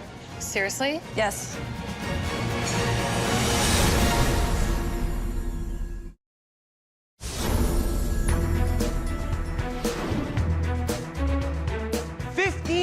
Left to 10 grand. Because we added the sparkling wine in late, it started to separate the mimosa whipped cream. We throw it away, and we're starting over. I'm putting coffee in the buttercream to incorporate the coffee flavor in the mudslide, and coffee liqueur in the pastry cream. Putting more booze, not enough booze. Ellen's all about the booze. So, is it just me, or do you guys also want a cocktail right now? I am ready for a cocktail. And some of them are fancier than others. I think Faith is doing more of your traditional cocktails. Pina colada, mudslide. So Faith is kind of doing the cocktail party at my house, while Kendall is doing cocktail party at your house. It's a little more sophisticated. You're exactly right. Our mimosa whipped cream is just taking forever. It's because we're rushing it. It knows. It's like your printer. It smells it. You just can't rush it. It takes its sweet time, and it knows when you're in a hurry. The mudslide cupcake is being topped off with coffee buttercream and whipped cream. Oh, it looks good. And a chocolate-covered espresso bean. Going with this crazy upside down theme, I'm flipping over the mimosa sparkling wine cake. We're torting it in half, adding extra whipped cream, and then do the cupcake kind of off to the side in the skewer. And then we're incorporating that mini cupcake, flipping that guy over. These are hard.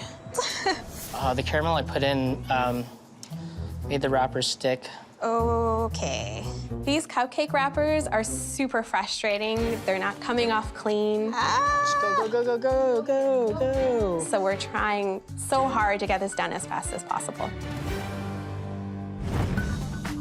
We flipped over that white chocolate cake, topped it with a buttercream that is lemon limoncello. Hashtag winning. 5 more minutes. We're putting the pineapple rum compote in the middle, and then topping it off with a vanilla buttercream.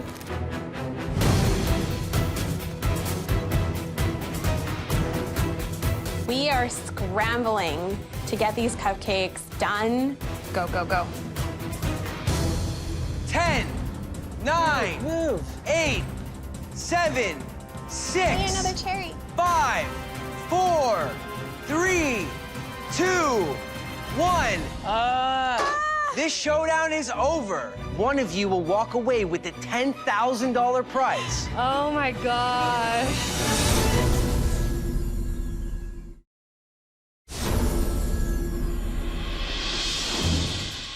Kendall, Faith, I asked you to make 2 upside-down cupcakes with a cocktail party theme.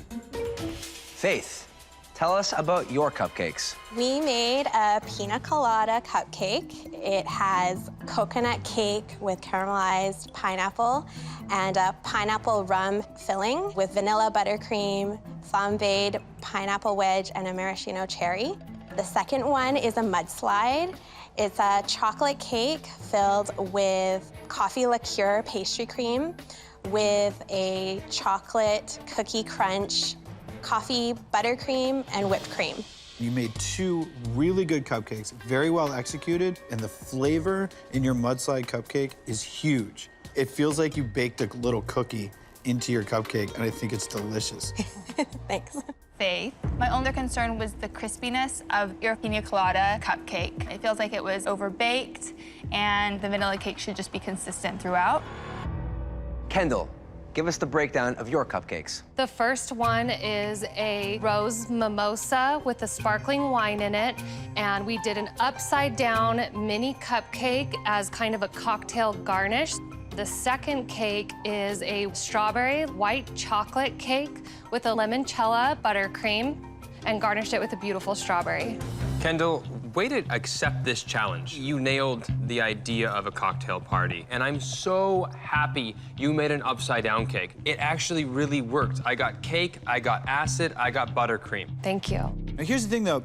In the rose mimosa, I don't taste any rose. Okay. This is it, guys. It's time for our judges to decide who's gonna win the title of Sugar Showdown champion and walk away with $10,000. So, guys, whose cocktail party are you RSVPing to? I think I'm going to Faith's party, honestly. I got tons of flavor out of both of these. If I had to just eat delicious cupcakes, I'm definitely picking Faith's. Faith's pineapple was outrageous. That was what made her cupcake great. The cupcake, however, was dry. It was crumbly. It's overdone. I will say this for Faith. Yeah. Her buttercream game is a lot stronger than Kendall's. Both these buttercreams are perfect. I'm going to Kendall's party. This is just visually beautiful. I think she executed the upside-down aspect of it perfectly, and she gave us variety. Kendall has rose and citrus and these interesting flavors. The strawberries, outrageous in this one. The buttercream, on the other hand, took away that freshness of that strawberry. There was too much. I thought that her sparkling wine cupcake was so delicious. It was effervescent, if you will. But I don't think she used the sparkling wine correctly, and I don't think she used the rose water correctly either. So, have you made a decision on who's taking home the 10K? Yes, we have. Yes, we have. Yes.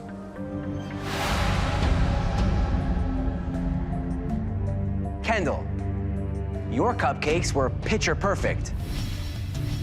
Faith, your cupcakes exploded with flavor. The winner of this Sugar Showdown is Kendall. Oh my God! Congratulations! We won the $10,000! I can't believe it. I know, this is so awesome. Congratulations. I just am so excited for what this is going to do for our business. Boom!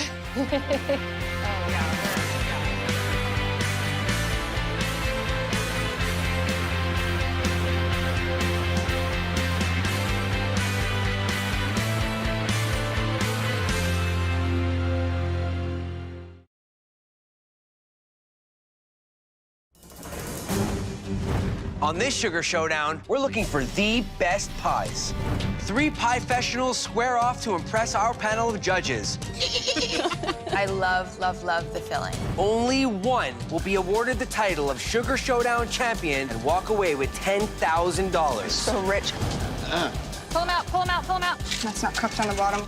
Oh! We're living the nightmare. I'm sorry.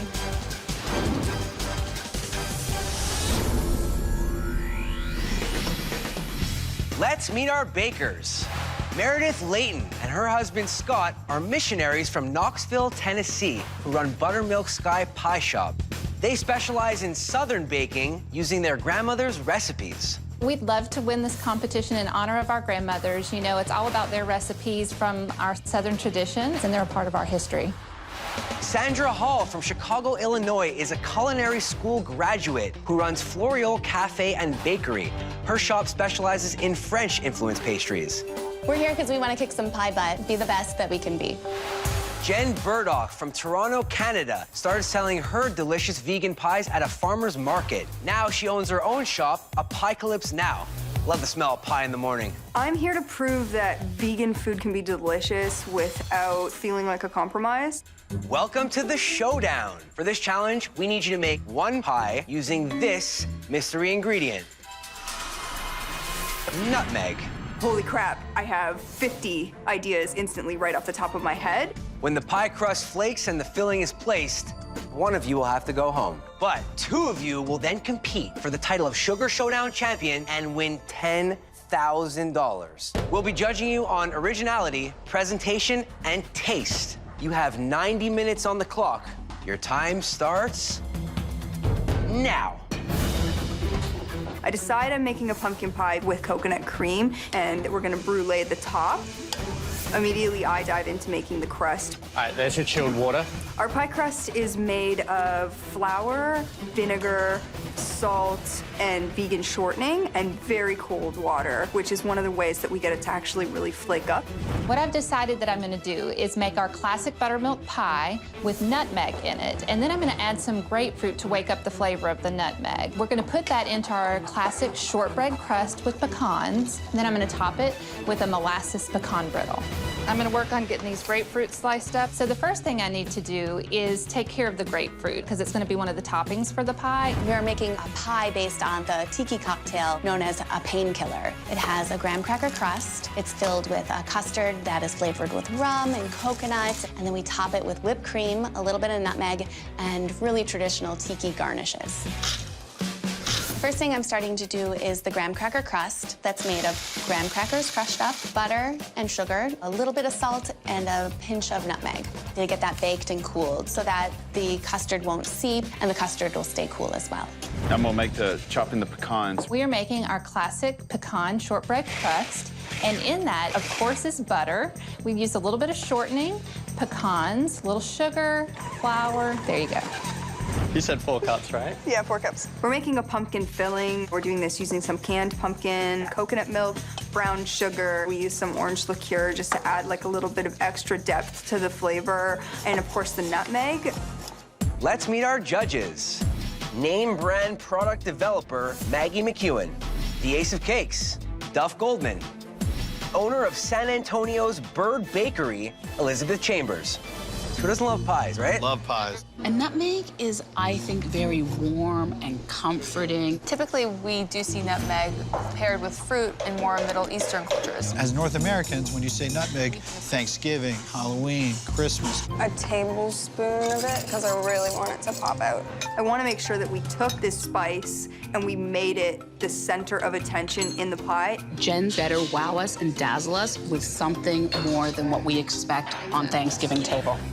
I'll make the filling. We've used a little sugar, flour, buttermilk, and nutmeg pairs beautifully with buttermilk. I think it's 2 teaspoons or 2 tablespoons. Well, I want to make sure that these judges taste nutmeg. More nutmeg. Ah, more nutmeg, more nutmeg.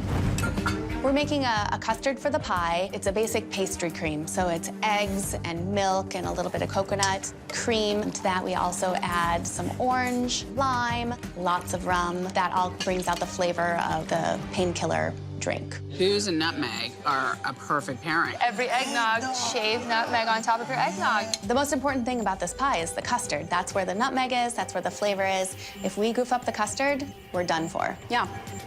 Now let's get it cooling. We're putting in the blast chiller. This is not cold enough. We're tasting the coconut cream, and it still tastes overwhelmingly like coconut. Okay, we could try a bit of vanilla. So we're adding vanilla, we're adding the nutmeg, we're adding cinnamon. We're trying everything that we can to try to pull down some of that coconut flavor. Yeah, that's way better. That's good. I'm not even using a fork at this point. We're just throwing them in there. These crusts have to get in the oven now because they need to be baked so that we can go ahead and get that filling in, because the filling's going to take a long time to bake. Here's molasses. All right, perfect. I'm making a molasses pecan brittle that's made of molasses, sugar, butter, pecans, and of course, nutmeg, our mystery ingredient. Keep going. I grew up making peanut brittle with my nanny in her kitchen. So that's one of those old-time recipes, once again, that we go back to with our grandmothers. How's that? Perfect, yeah. Okay. 15 minutes! You got 15 minutes! I taste the custard when it comes out of the freezer, and it's really salty. Before the custard went in the blast chiller, we did taste it. The saltiness came out more as it cooled. What do you think? It's salty. We have to remake this custard, and there's not a lot of time.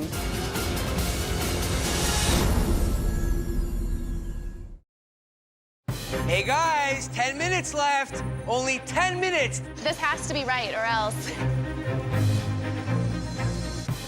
That's so much better, don't you think? Yeah. The custard tastes great. I'm so relieved because this was a big gamble. Ah, these are browning too much, aren't they? Where's the parchment? Unfortunately, our crusts are getting a little too brown as we wait on those fillings to get done. Let's leave it there and see what happens. Filling is set? Yeah. Looks like they've set up. Crust is brown. It's what I want them to look like. By bruleeing the top, we add that burnt, toasty, sweet taste right back to the last bite. Oh, that's cute. We decide to do skewer garnishes, kind of like what you would find in any tiki drink, with orange peel, cherries, pineapple, a little bit of lime. We want to like make it look like a monster tiki drink. Oh no. Put that under it. Okay, lost half that crust. Go get another one. All right, go put that in the freezer. Go. Run. Okay, I got cloves. Yes. We're gonna put a banana dolphin on top of this pie because it's so kitschy, but it's fun, and it really fits into this pie. Oh, they're kissing. Oh!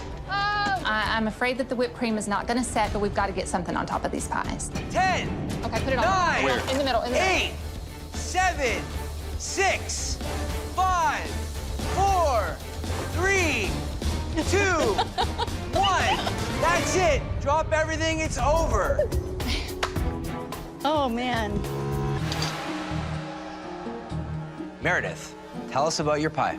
So what we made today was a buttermilk grapefruit pie with nutmeg in a pecan shortbread nutmeg crust, and that it's topped with a salted caramel and a molasses nutmeg brittle. Meredith, I can see where you get your name, Buttermilk Sky, because your buttermilk pie is on point. And I love, love, love the filling. Thank you. The problem, though, it's really dark back here, and it got a little bitter. It did. Sandra, what's up with your pie? So this is Painkiller Tiki Pie, and it is a custard of coconut, nutmeg, a little orange, and other citrus.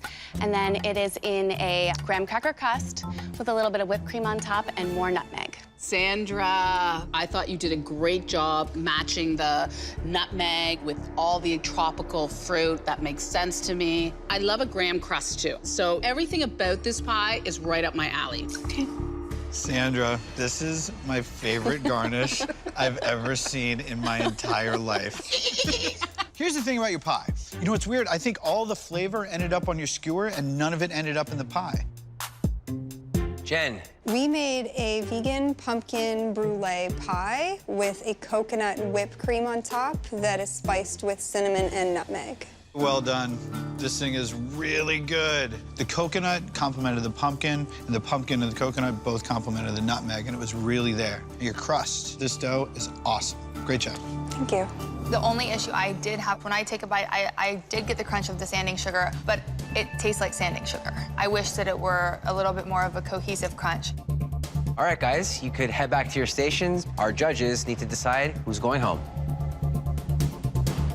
I'm not happy. We tried to do too much in too little time. One of the major anxieties that I have is that we went too simple and that it isn't big or bold enough. I love this pie. It turned out so much better than I thought it would.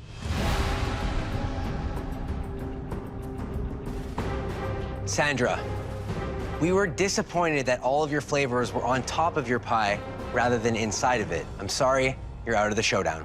All right, thank you. It's tough going home first, but it was a tough competition, and we wish the others the best.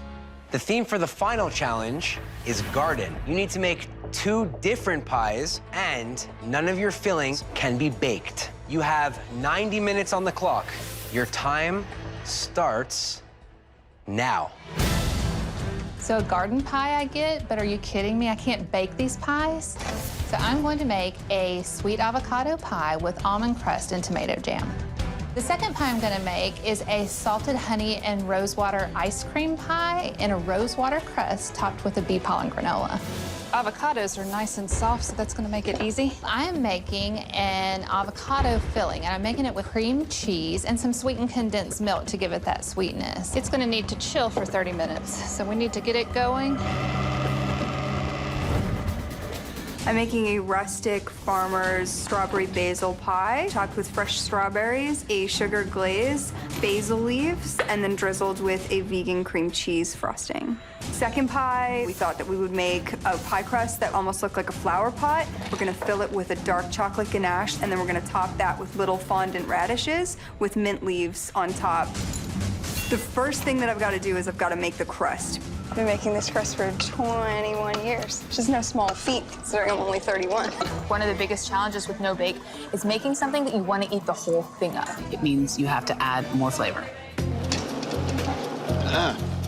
That's a 1. We're gonna make both pies from the same pastry dough, but add a different flavoring to each. So for the ice cream pie, we'll add rose water, and for the avocado pie, we'll add almonds.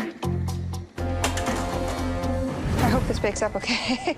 We aren't cooking the inside of the pie, so we're going to have to blind bake the pie crust with pie weights. Blind baking has always been a bit of a challenge. Sometimes the pie crust can sink down in the pan, and sometimes it puffs up in the pan, and you don't really know what you're going to get. Okay, these are going in the oven. I'm gonna go get things ready for the ice cream. The ice cream is honey, rose water, cream, sugar, of course, a little xanthan gum as a stabilizer to make it creamy. Scott is an ice cream master with liquid nitrogen. Is it freezing like it should? It's setting up well.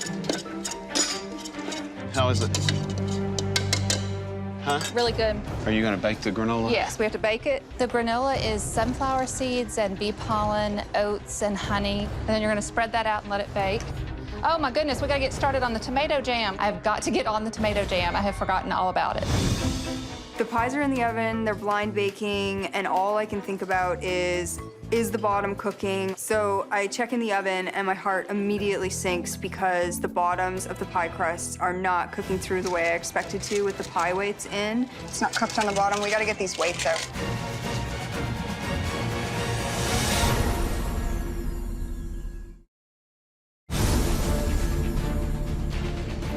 Bakers, 15 minutes to $10,000. They're nice and brown. So the pies are done, finally. We're making a dark chocolate ganache, which is actually just made of coconut milk, melted dark chocolate, and vanilla extract so that it comes up really smooth and creamy.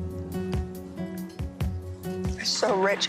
The second filling is a really rustic, hulled raw strawberry filling with whole leaf basil. I decided to get an actual simple syrup going on the stove with some vanilla in it to complement the sweetness of the strawberries and sort of cook out their sugars. You don't have to whisk it that vigorously, but just make sure that the cornstarch is getting mixed in and get it to come up to a full boil.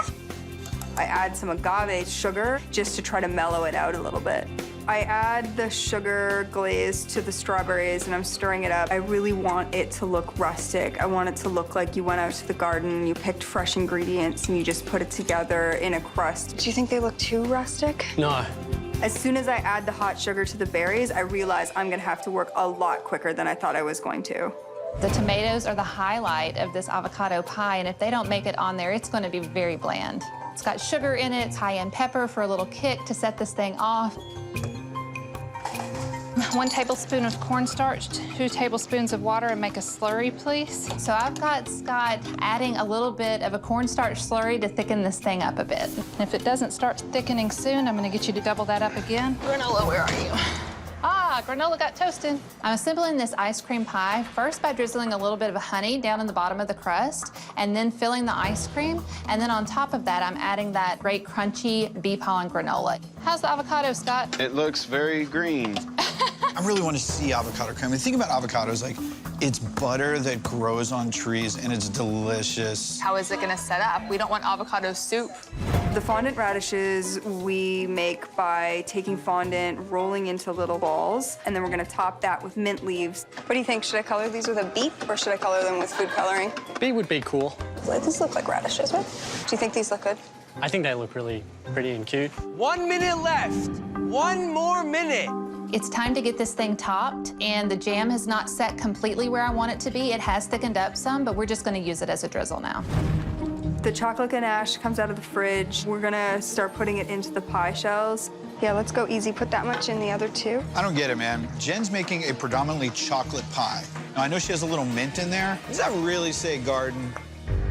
On top of the chocolate ganache, we sprinkled some dark cocoa powder and some sugar just to add a little bit of sweetness and also just to make it really look like loose dirt. 10, 9, 8, 7, pull 'em out. 6, 5, 4, 3, 2, 1. That's it, guys. Competition is over. One of you will walk away with $10,000, and one of you is going home.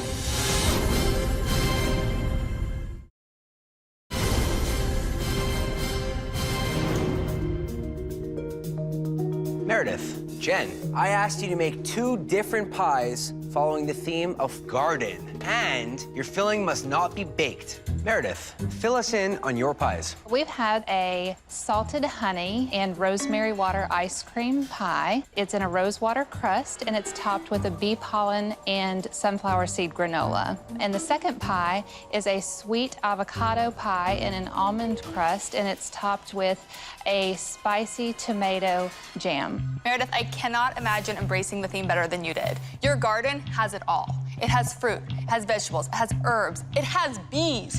You have bee pollen. I mean, you literally thought of everything. I think that the texture and the flavors in the avocado pie is incredible. I would eat a vat of it with a wooden spoon.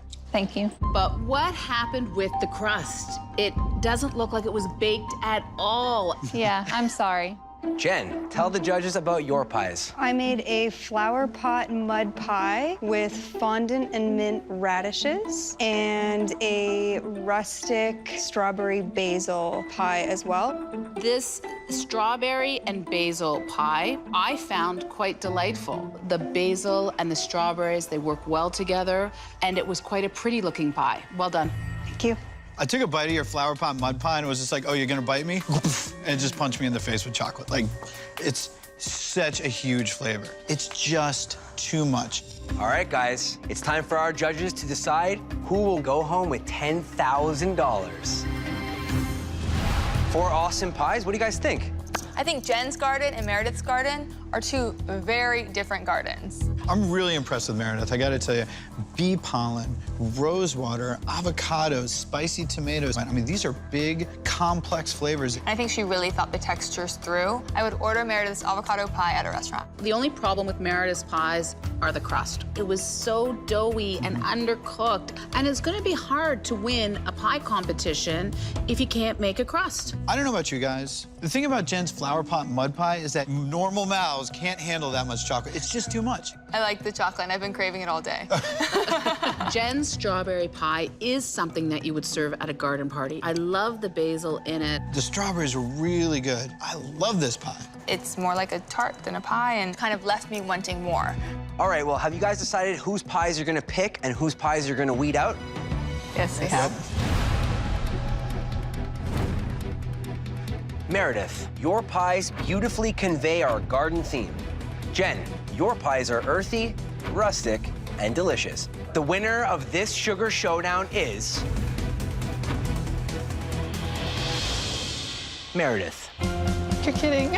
Oh my God.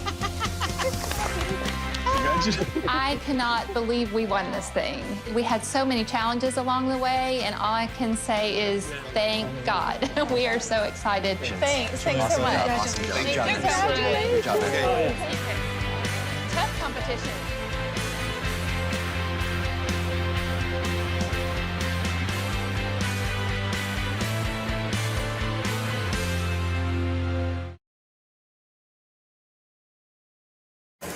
On this Sugar Showdown, 3 seriously talented bakers pull out all the stops to impress our judges. Cheese fudge? It's like my new band name. To win the title of Sugar Showdown champion. The cheesecake is taking way too long. And win $10,000. We gotta get this done. Bakers, start your ovens.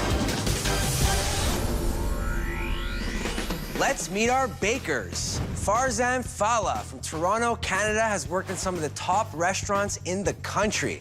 If I win that $10,000 today, I'm gonna put it towards opening up my own establishment. AJ Talaket from Victoria, Canada is head pastry chef at the Fairmont Empress Hotel. I really want to win this $10,000. I want to donate it to the Children's Hospital. Elizabeth Halen from Philadelphia, Pennsylvania left a PhD and academic career behind to open up Flying Monkey Bakery. We make one crazy cake with a pumpkin pie and an apple pie baked inside. It's the perfect Thanksgiving dessert. Welcome to the showdown. Your first challenge is to make a cake using this mystery ingredient. Cheese curds. What is this? A cheese curd? When the first challenge is over, one of you is gonna have to leave. However, 2 of you will have a chance to be titled the Sugar Showdown champion and win $10,000. We're gonna be judging you on presentation, taste, and originality. You have an hour and a half on our clock. Your time starts now. First thing that I think of is poutine, maple syrup, bacon, cheese curds. So I'm going to add the cheese curds to the dough, and hopefully that'll give it a bit of cheesy flavor. We're gonna make a apple and cheese curd cake. I'm gonna put puff pastry on the bottom, spice pound cake on top of that, and then I'm just gonna fill it with apples and cheese curd. For garnish, we'll make some profiteroles, bacon, potato chips, and cinnamon salt on top. Okay, Jolene, let's do it. Let's do this. I'm gonna make a cheese curd cheesecake with saffron between 2 layers of pistachio meringue-based sponge and a ganache of white chocolate and pistachio and some dark chocolate garnish on top. So Jolene, you're working on the cheese curd first? Yep. So you're gonna work on the drying with Yes. that? I'm going to make a sweet corn cake with cheese curds, chocolate cheese fudge, and a honey buttercream. That cornmeal, it's gonna be delicious. How's it going? That's enough? A little bit more. Let it infuse a little Before bit I more. add the cheese curds? Yeah. We use saffron in a lot of Indian desserts, so I just wanted to add that flavor into the cake. Pistachio and saffron will be nice. It's gonna taste good. The best way to take corn kernels off the cob is to stick the end of it in a bundt pan and use a sharp knife. I'm adding the corn in for you. The first thing I'm doing is making the sweet corn cake layers. Our strategy is to make thin layers of cake so that they bake quickly and then can cool quickly. I'm gonna start a 15-minute timer, and then we'll just see what happens. That sounds about right. All right, I'm just gonna get the pound cake together right now. So to make this a full cake, something that the judges will be happy with, I'm making a spice pound cake that will also go really well with the apple and cheese curd flavor. All right, cake's in. Here are our judges. Product developer, Maggie McEwen. Journalist and owner of San Antonio's Bird Bakery, Elizabeth Chambers. And the ace of cakes, Duff Goldman. So cheese curds, you guys think what I'm thinking? Poutine? Poutine cake. Cheese curds are called the squeaky cheese. They're known for being squeaky and salty. I think it's gonna be a challenge to see how they melt or cooking with them. This is a very, very difficult challenge. So we're gonna blend it up, Jolene. I decided to change the texture of the cheese curd. It's gonna be more like ricotta cheese rather than that grainy texture. Make sure the cheesecake goes in first. Yep. Cheesecake takes a long to bake. I'm just praying and hoping that it bakes in time. I'm starting my cheese fudge over here. Melt some butter and the curds together. And there I'm gonna use both vanilla paste and vanilla extract. Just hope that they please the judges. They'll both come out beautiful. Bring this up to a boil, add the flour, cook it out. I'm making profiteroles. It's a mixture of flour, water, and butter. And just add one egg at a time. The eggs are what help incorporate air, and that's what makes them puff up and hollow in the center. Well, let's see if this works. So instead of taking up oven space, so we're deciding to just deep fry. Hopefully it'll turn out. Yeah, should be great. So I'm gonna gradually add in the sugar for egg whites. I'm making a meringue-based sponge. I want to get a right amount of pistachio flavor and the right texture from the sponge. So we're gonna want 2 layers in each cake. So just like make a little hole, and then we'll fill these guys up with mascarpone. One main thing the judges are looking for in this competition is presentation. And I'm hoping that some profiteroles will help make it pop. Is that last cake out? Almost. My cakes are still hot. I'm worried about the cakes cooling in time for me to trim them and fill them without having any of the ingredients melt. I'm just gonna stick this one in the fridge. At this point, I'm thinking the tiered cake isn't gonna happen. Cheesecake's not setting. These cheesecakes are taking way too long. Temperature looks okay.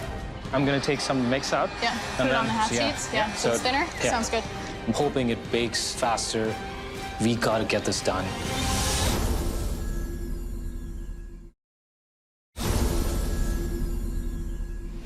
Bakers, 30 minutes left. And just a reminder, one of you is gonna go home. And that is exactly what I wanted it to do. Yes. I'm putting a layer of our cheese fudge in between each layer of sweet corn cake. I'll tell you, man, those 2 words together, that makes me happy. Cheese fudge. Just say it with me. Cheese fudge. I'm excited about that, man. Think they're done? The cheesecake is good too. We take the cheesecake out and we put this in the blast chiller. It just needs to cool down so we can mask it. I've got the puff pastry on the bottom, the cake on top of that. Fill the holes with apples, top off the apples with a bit more cheese curds. I'm gonna do the leaf. Okay. I'm making dark chocolate leaves for garnish.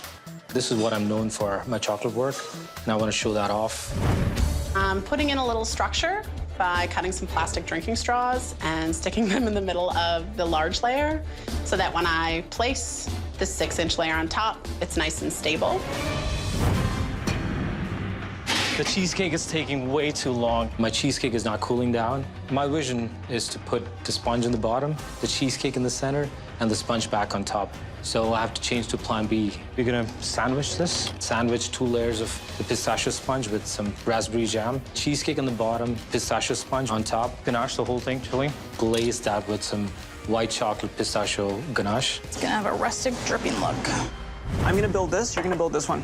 I'm gonna smear apple butter on top of the pound cake, and hopefully that'll give it a bit more apple flavor as well as a bit more texture. Just slap the garnish on, Julian. I'm assembling this cheesecake. I'm putting some chopped pistachio right on the sides. We're coming to finishing the cake, just taking the chips and the bacon and give it an architectural texture. 5, 4, Okay. 3, We're set. 2, 1. Yes. That's it, guys. It's over. Yes.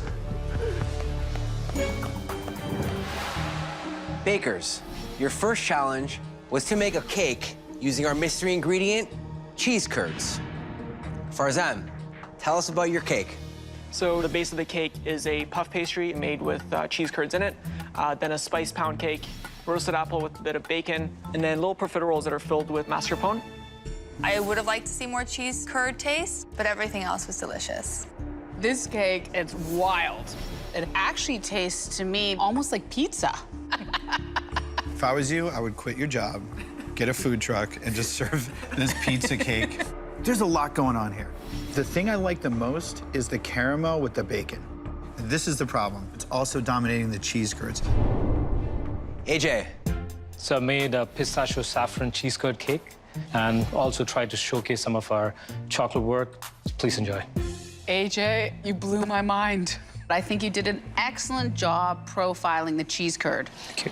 There's something going on between the cheese and the raspberry that kind of makes it medicinal. It's just an odd flavor. Elizabeth. I made a sweet corn cake with cheese curds, a layer of chocolate cheese fudge, and a honey butter cream to tie it all together. Cheese fudge? It's like my new band name.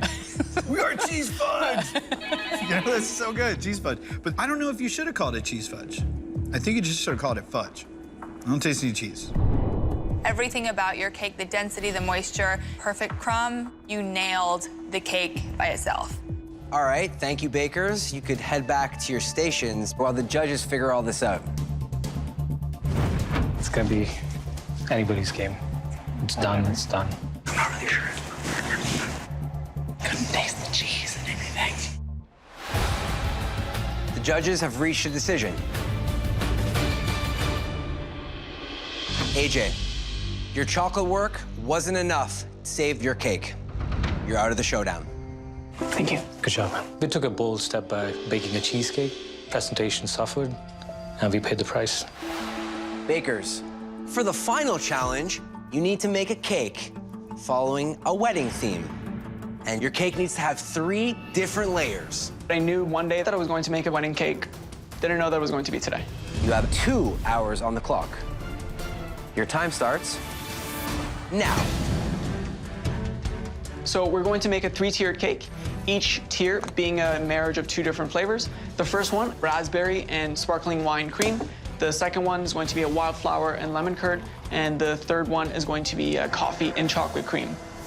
I've never made a cake for $10,000 before. This will be my first. I'm making a vanilla and chocolate cake with a chocolate ganache filling. Then I am adding a small carrot cake layer with a white chocolate spiced ganache, all covered in an orange liqueur buttercream. I got Lewis doing the batters. Is there sugar in there, bud? Yeah, butter, cream with sugar. While he's doing that, I'm gonna go ahead and get all the creams and fillings. I'm hoping this sparkling wine kind of loosens up the cream a bit and also give it a bit more flavor. I'm gonna add some spices to our white chocolate ganache. It's gonna go in our carrot cake. The first thing I'm gonna do is the ganache. This chocolate ganache is gonna be perfect by the time we're ready for it. I need them to cool before I can use them as filling between my cake layers. I'm gonna make the flavor base for the cake. Just gonna crush some saffron. I found a bit of bee pollen just to give it some more yellow color. Which one are you gonna do first? Vanilla first, then chocolate, then carrot. Shane is going to mix all of our ingredients so that all the cakes go in at roughly the same time and then come out at the same time. Vanilla is set. I'm feeling really good. I think our plan is awesome. Yes. The chocolate's down below. That's and so then smart. the 4. If we can get all the cakes out of the oven at the same time, carrots are in. It will be a huge advantage. So I'm making pound cake just because it bakes fast, it's easy to mix, and it's no fail. Is that okay? Yeah. We decided to do a massive batch and then add in the flavor after. People love to drink at weddings. So I'm making 3 simple syrups, one with rum, one with whiskey, and one with a coffee liqueur. Oh my God, yeah. That's good, right? I could drink a pitcher of that. So I tasted the lemon curd and it's a bit too tart. I feel like this cake is gonna need something to balance out the flavors. We're gonna do poppy seeds. Again, our cake is all about marriage of flavors. Those cakes need more time. I'm frustrated because I want them all to be done at the same time. I am feeling very, very anxious now about how much time we have. I have simple syrups not soaking into cakes. I have ganache fillings that aren't cool enough to use. We cut off more than we can chew.